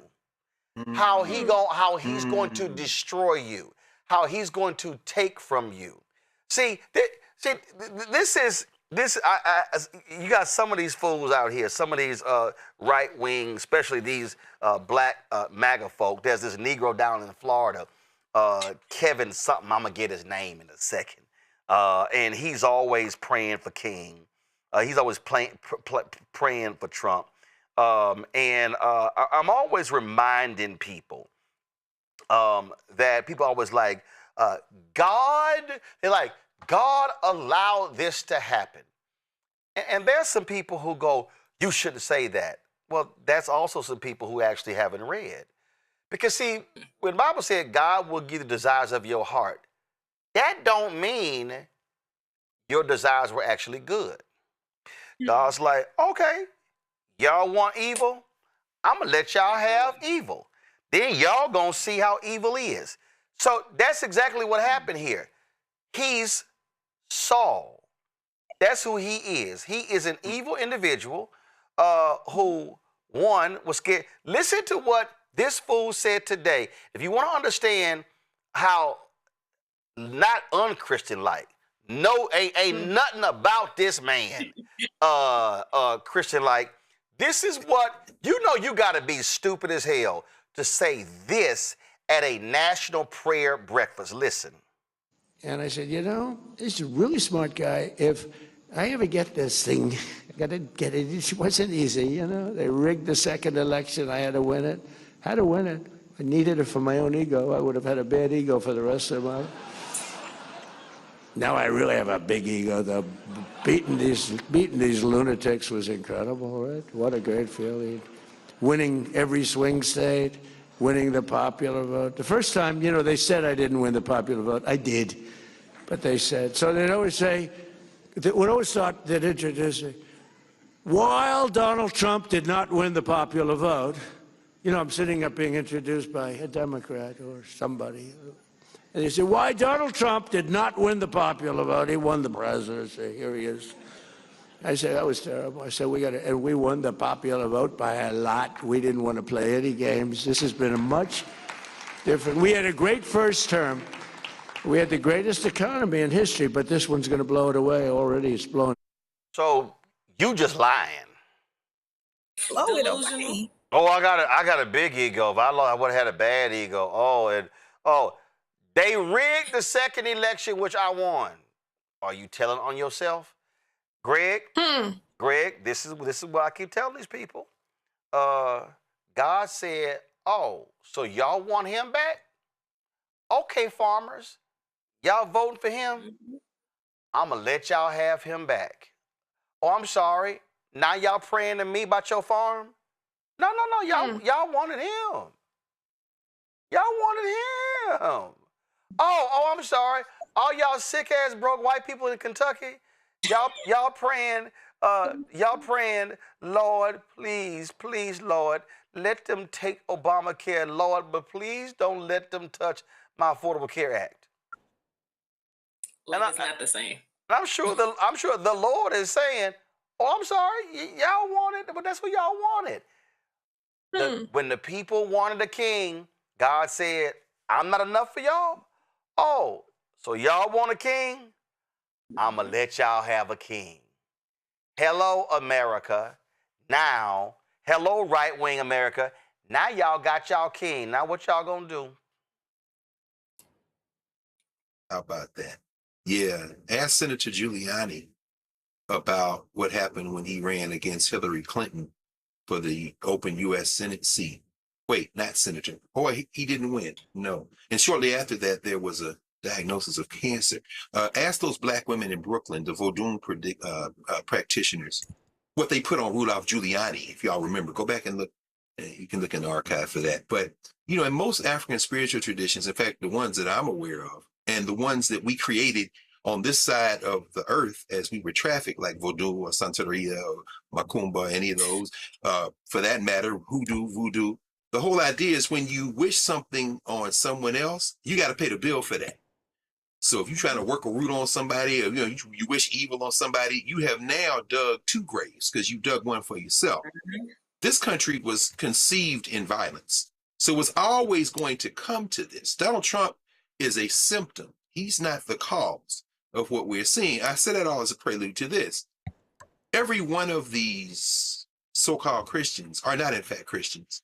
David Walker would have said this if he were here instead of in 1829, David Walker's appeal. They are in fact the devils. So I'm not particular to Christianity or Islam or any form of spiritual practice. What I'm saying is in the broader concept of every action has an equal and opposite reaction, what we are seeing was probably inevitable. And I'm saying that in this context. Mike Johnson, whose Christianity is indistinguishable from the Christianity of the Ku Klux Klan or the Nazis, who would consider themselves very pious Christians. He tried to clap back at Pope Leo the other day, and he quoted Romans. I'm not a Bible scholar. This will probably hit you immediately, Roland, and you'll see when he was talking about civil authority and how, if you read Romans, I think it was Romans 12 or Romans 13, it says, you should respect the law. And then I'm thinking, that's Paul's letter to the Romans, right? Didn't the Romans? But MAGA Mike is not a Christian. He's a religious fascist. Yep. Finally, what we see here is that, first of all, we're all dying. Death is undefeated. That awful day will surely come to all of us, and Donald Trump is not precluded from that. As we listen to that molting flesh bag, as he is literally melting before our eyes, as he moves toward the same night that awaits us all, and the fear now in his shortened breath, in those sucks between words, as we see him literally dying in front of us, and we're all dying, but some of us perhaps faster than others, it seems to me that the little hints and the clues of the things that he is terrified of come out even at adult moments like this. In the first couple of sentences, he says something about a general strike. Winter's not coming anymore, Bozo. Winter's here. And they are terrified now. They may start a war in Iran rather than let that other 3.5 million of Epstein files come out, because that's where the rich stuff is, as bad as the ones that they've already dropped. They may go now and overthrow the government in Cuba, trying to keep him out of the crosshairs. And when you look at the accounting that came out this week that says him and his criminal crime family and that brass, that porcelain-fronted Howard Lutnick and all the rest of these criminals have made $500 million in a year. And now you're going to sue the IRS, and that smarmy, mealy-mouthed Secretary of the Treasury, Scott Bessent, sitting there today talking about, or yesterday talking about, well, I'd write the check. And the check would come from us. He literally stealing our money in broad daylight. Do you know what the reaction to that moment is? As Xi Jinping laughs in China and then met with half the damn world leaders in Europe, and between now and a couple of months from now, we'll probably meet with the other people around the world. Winter has come for the United States of America. And this place, if he saw, and it makes a sense, I'll just take a line from the rosters. Babylon is falling. I'm just saying. All right, y'all. We gonna keep speaking truth. We ain't backing down from this. MAGA ain't funding us, and we gonna keep swinging. But the point we keep trying to tell y'all is, this is why you got to have black-owned media. See, y'all, I'm trying to tell y'all, if a lot of y'all actually spent the time and you actually went and looked at some black newspapers in the day, these were fearless folk. Ida B. Wells had her newspaper bombed twice. I got a mural in my office called hashtag Black-owned Media Matters. We have all these black-owned newspapers, magazines, first black public radio station, television station. We have her paper up there, but the reason there's no copy of her paper, because no one can find a copy of her. No one still has a copy of her newspaper because they got firebombed. But folk need to understand that that's our history. Folk who were speaking truth to power. So this is a moment where we got to have that. Elections are in November. This is not a moment where we can be running away. You got some little white boy on Twitter sitting here telling me I need to have some humility because I've been calling him out, this Keith Edwards and this other little fool, Adam Cochran, because they've been dogging Jasmine Crockett and boosting James Tallarico. I know both of them. I don't have to trash one to support the other, but what I'm not going to do is have these little imps trying to tell me how I should be speaking. I told both of them, little boys, I own this. Y'all don't get to tell me what I can and cannot say. This is why black-owned media matters, because if we do not have the spaces and the places where we can speak truth to our people, then we're going to be asking somebody else for permission. And I ain't asking nobody for no damn permission. I'll be back.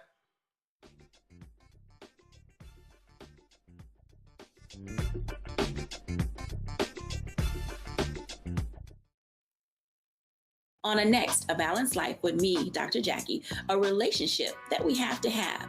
We're often afraid of it and don't like to talk about it. That's right, we're talking about our relationship with money. And here's the thing, our relationship with money oftentimes determines whether we have it or not. Balancing your relationship with your pocketbook, that's next on A Balanced Life with me, Dr. Jackie, here at Black Star Network.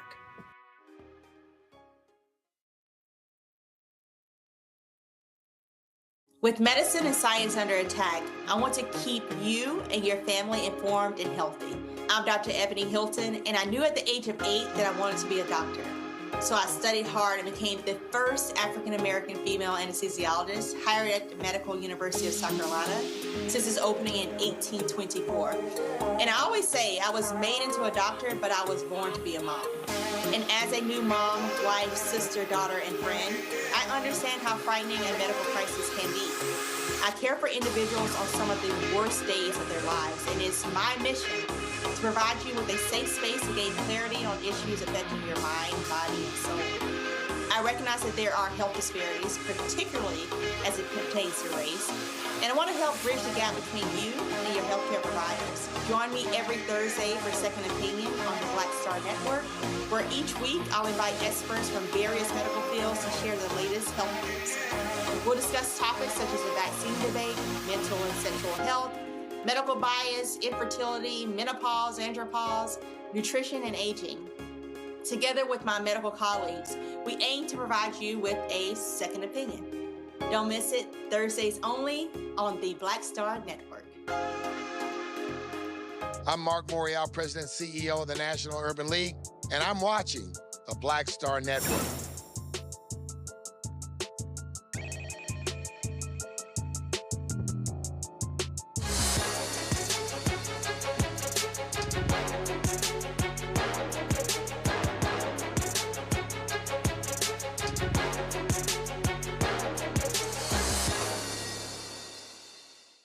All right, folks, in today's world, we are increasingly cautious about the ingredients in the products we use. Kim Roxey's search, sparked by her mother's death from breast cancer, revealed that some of the ingredients in makeup are linked to certain cancers.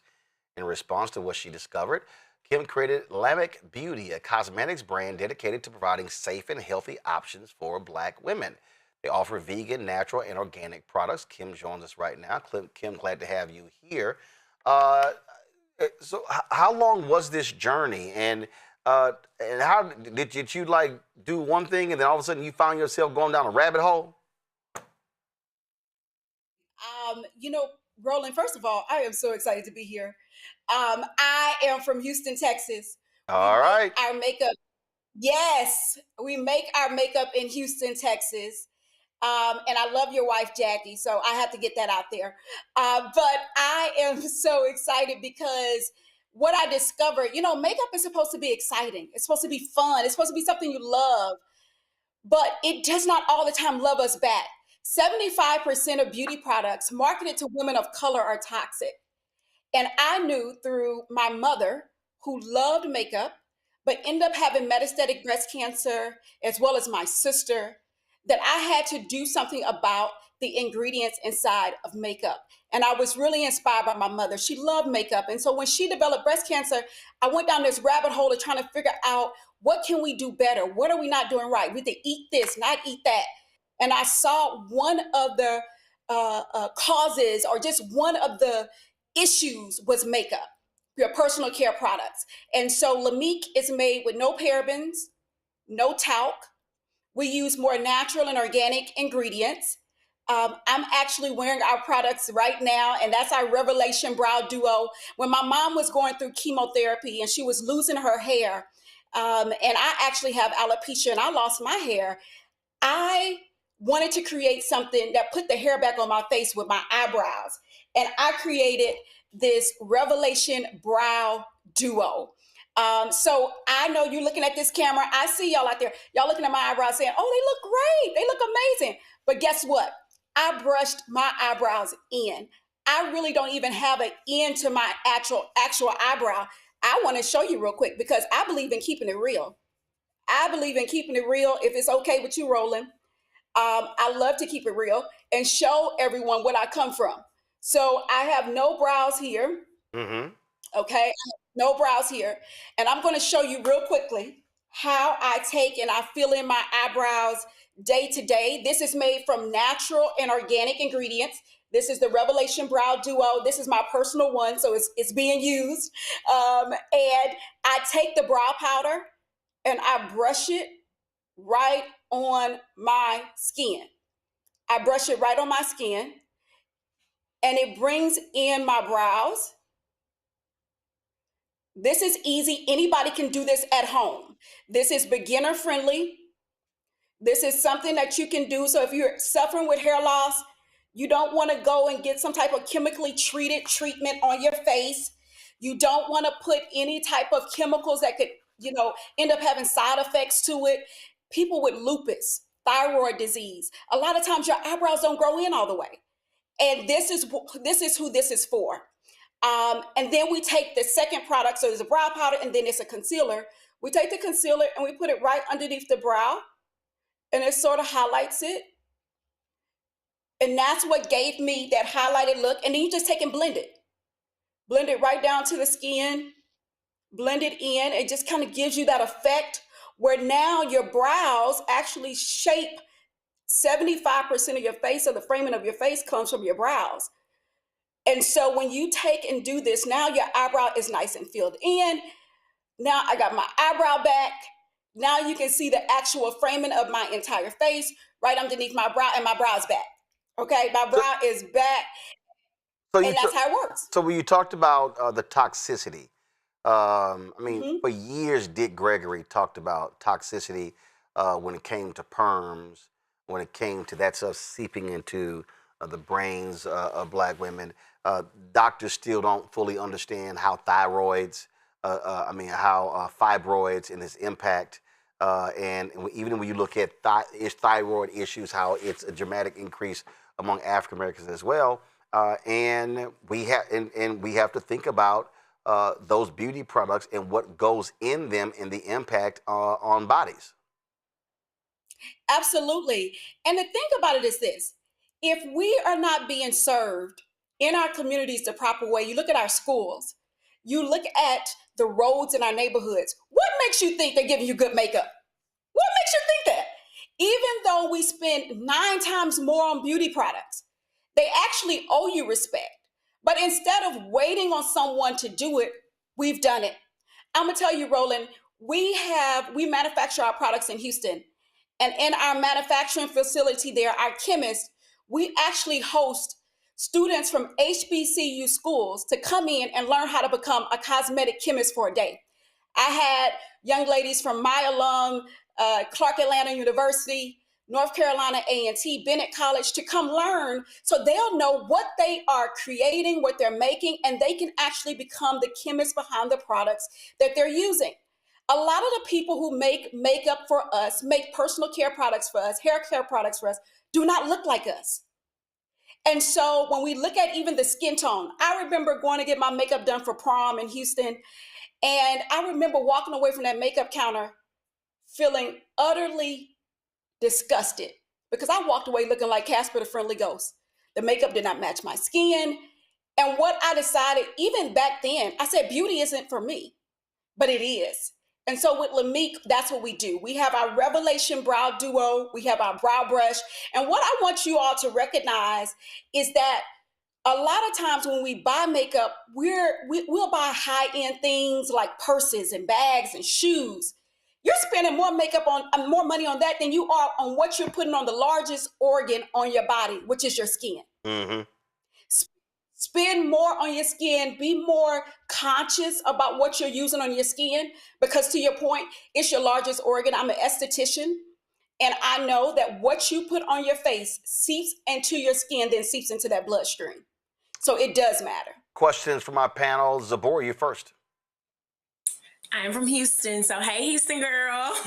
My question to you is, hey, my question to you is, when it comes to our skin and just taking care of our skin under the makeup, what Lamique products do you have that you feel like is something that we gotta know about that would be great for our faces? Absolutely. So we have a cleanser, actually. We have a toner and we have a moisturizer. And that's what I would recommend using. They're underneath the skin. Thank you, JT, one of our team members here. So we use our cleanser, our toner, and a moisturizer. That's the proper way to cleanse the skin. Our cleanser will take all the makeup off your face. It will get all the mascara off, all of that, but without burning the skin. It has natural botanical extracts in it. That's what I recommend using. But then also your makeup should be a part of your skincare. With our foundation, it has the way it feels on your skin. It's like something you've never worn in your life. And guess what? It's not made where you have to go find your right shade. You upload a picture on our website, and we have a custom blend foundation that goes directly on your face and fits your skin tone, and it's made just for you, not for anyone else. So good skin-loving ingredients, even in the makeup, is a part of your skincare routine. Greg? Thank you, Roland, and thank you, Sister Kim. This has been a revelation. I didn't realize eyebrows were that important to the face. I'm just every time you're talking, I'm learning something. but I want to ask you about. I was looking at your website, and first of all, I love what you said. You said I can't put my name on that and sell it to people. So it's like, could you talk about these ingredients? I was looking at jojoba and rosemary leaf and lavender flower. You talked about what's not in. Could you talk about that? And then finally, you 12 toes down for the race. That's clear. Could you talk a little bit about your connection to Tulsa and how that fits into your vision? Thank you, brother, for bringing that up. Because we actually manufacture our products in Houston, but we ship and distribute them from Black Wall Street, Greenwood District. I'm actually in our Tulsa store right now. We have a storefront here in Tulsa, Oklahoma. Right here, I'm at the end of Greenwood and 3rd. And, you know, I think about the ones that came before me. Actually, Madam C.J. Walker came to Tulsa and trained people. And I have something big coming up where we'll be doing some training here of makeup artists and everything. But she came here, she trained the community on how to be self-sufficient, even in selling beauty products. And so my connection here, building Tulsa, I was a part of this We Build cohort where they selected 10 women from across the country to come here to, one, build. And this whole revitalization of Black Wall Street, we're a part of that movement. And we're actually pioneering that movement, being one of the first cohort of entrepreneurs that came here to do that. When I talk about what's inside of the makeup, so if you hear some of the ingredients inside of the makeup, you would kind of think that you're getting ready to drink a glass of tea. something that's going to have some antibodies in it and all that kind of good stuff. But I'll tell you, the rosemary, the jojoba oil, the shea butter that's in it. I would say that for us, we use mica instead of talc. You know, we mix the natural with the science to make it good so it can be shelf friendly, but at the same time, it's friendly still to you and your skin. And so that's very important. I'm so happy you asked me that question. Thank you.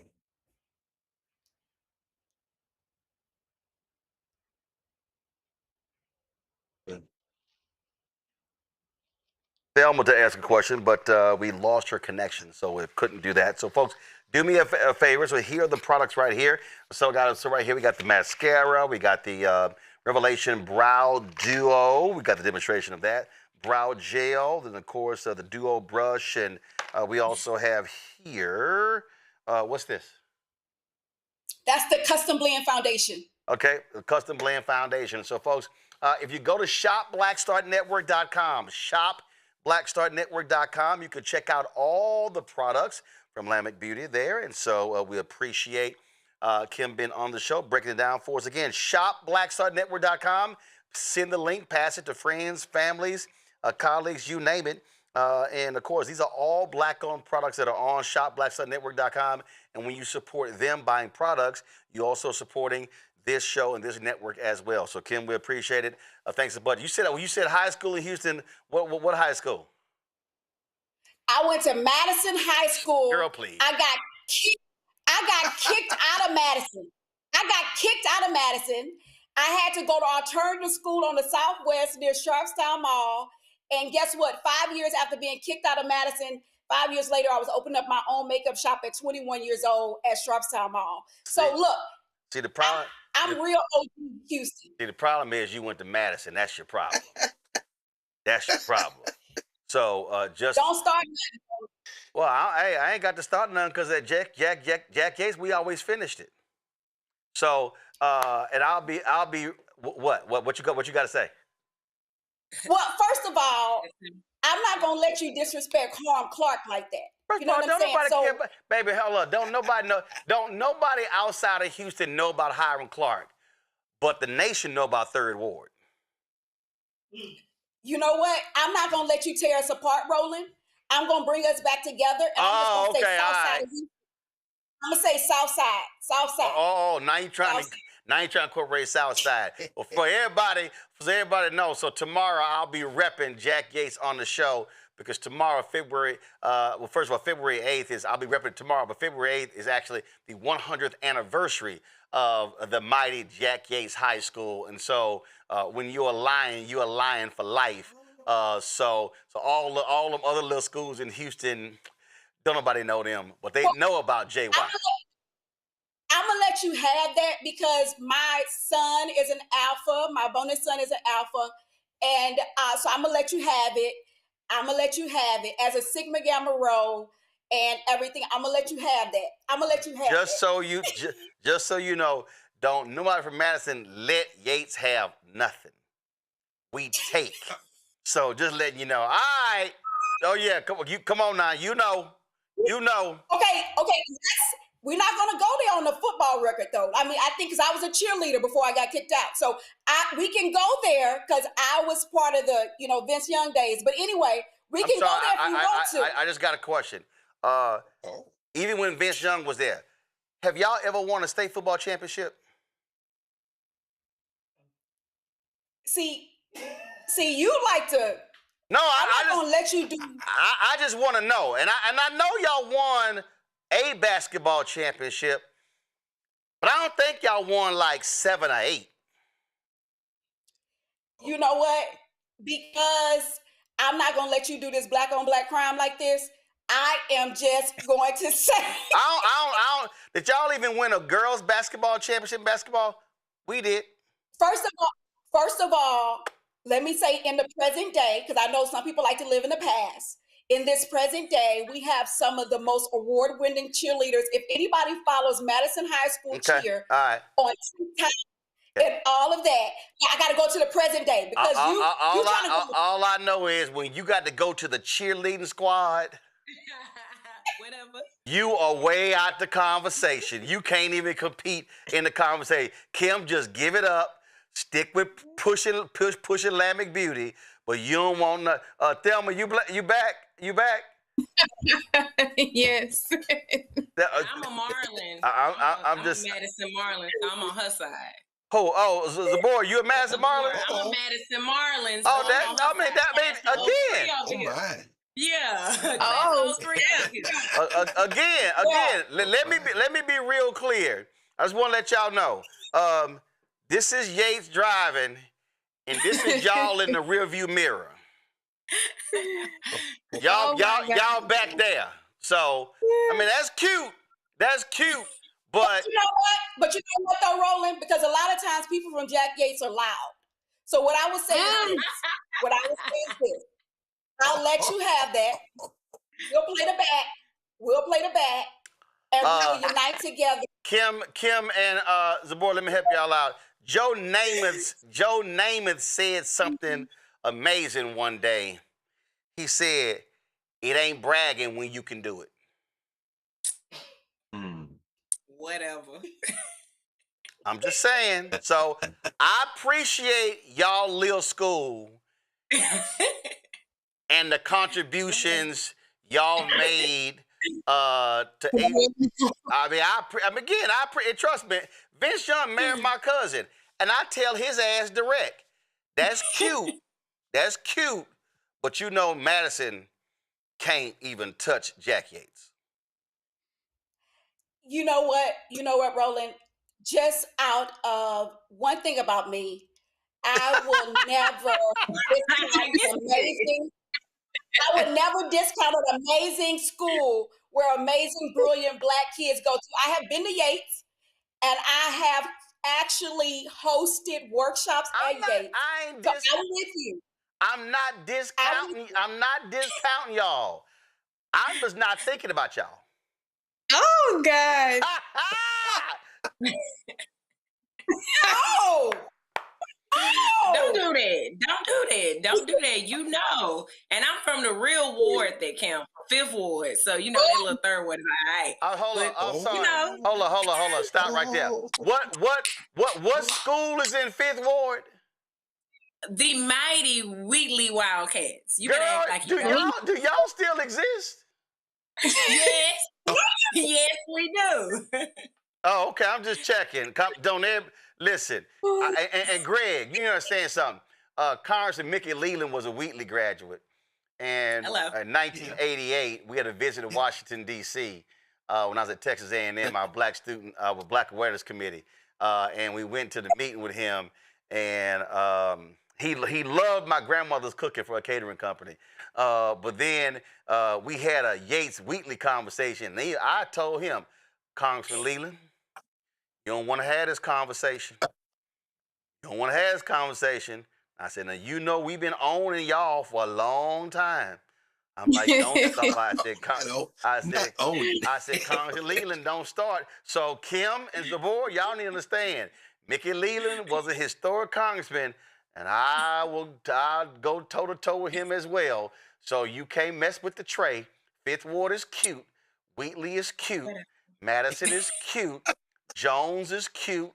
Lamar is cute. Worthing, Don Scott, the Virginia Speaker of the House. He's a Sterling graduate. That's all cute. But everybody in Houston know, especially Black Houston, that's Jack Yates, and that's nobody else. All right, y'all. Y'all be sure to get Kim's makeup. Get Kim's makeup so she can sell some makeup and she can make a contribution to Jack Yates High School. So get Lamic Beauty. Go to shopblackstarnetwork.com and y'all can support. So please do so. So I'm so grateful for you and this platform, because one thing we'll say is that the first Black-owned clean makeup brand to launch into the largest beauty specialty retailer in the country Ulta.com, JCPenney, Nordstrom.com is a graduate of Madison High School in Houston, Texas, Harlem Clark, south side of Houston. I appreciate you, Roland. That is great and wonderful, but just remember when you watching Debbie Allen and Felicia Allen Rashad, they're Yates graduates.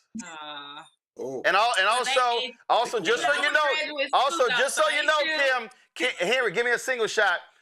The reason this is the color scheme of Roland Martin Unfiltered, those are Jack Yates colors. That's all I'm saying. So just letting y'all know. So Kim, we appreciate it. And so the rest of y'all have gotten, y'all recognize how it goes down in Houston, but they all know. They know it's Jack Yates and the rest of them. They know. All right. Now, Thelma, you in Dallas, right? Yeah. Yeah, so we same thing. Dallas, Carter.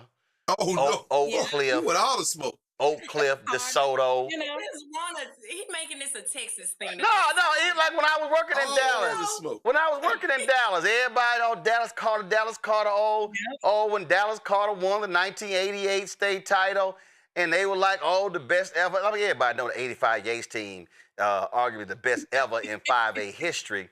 But anytime, Greg, the Carter people start talking, this is all I say. We never had to give one of ours back. Oh. Yeah. Ooh. Oh, yeah. No. I'm petty. You are. Yeah. Oh, I'm petty. Yeah. I don't play fair. Oh. And that's why we love Polo. I don't play fair. That's true. I don't play fair. Matter of fact, I think maybe it was Dallas Lincoln. We got beat twice back-to-back in the state championship game. They had to give both of them back because they used ineligible players. But I'm just saying, I don't play fair. So that's how we do it. Oh, yes. I don't listen to Michelle Obama. When they go low, I go lower. Go to hell. That's right. Yes. You go to hell. Yes. If they hit me in the knees, I'm hitting them in the shins. Oh, you go after the Jack Yates. If they hit me in the ankles, I'm hitting them in the bottom of their feet. Woo. Yes. Oof. Yes. I don't play that. I don't play that. It's strict over there. Real strict. That's how we do it. So all right, y'all.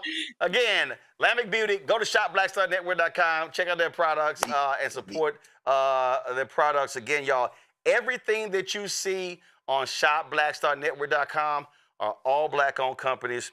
When I started this show, we created our marketplace segment to specifically give Black-owned companies an opportunity to talk about their products. The reality of marketing is really expensive, and so we don't just talk on this show about the collective and supporting Black-owned. This is why we highlight different companies.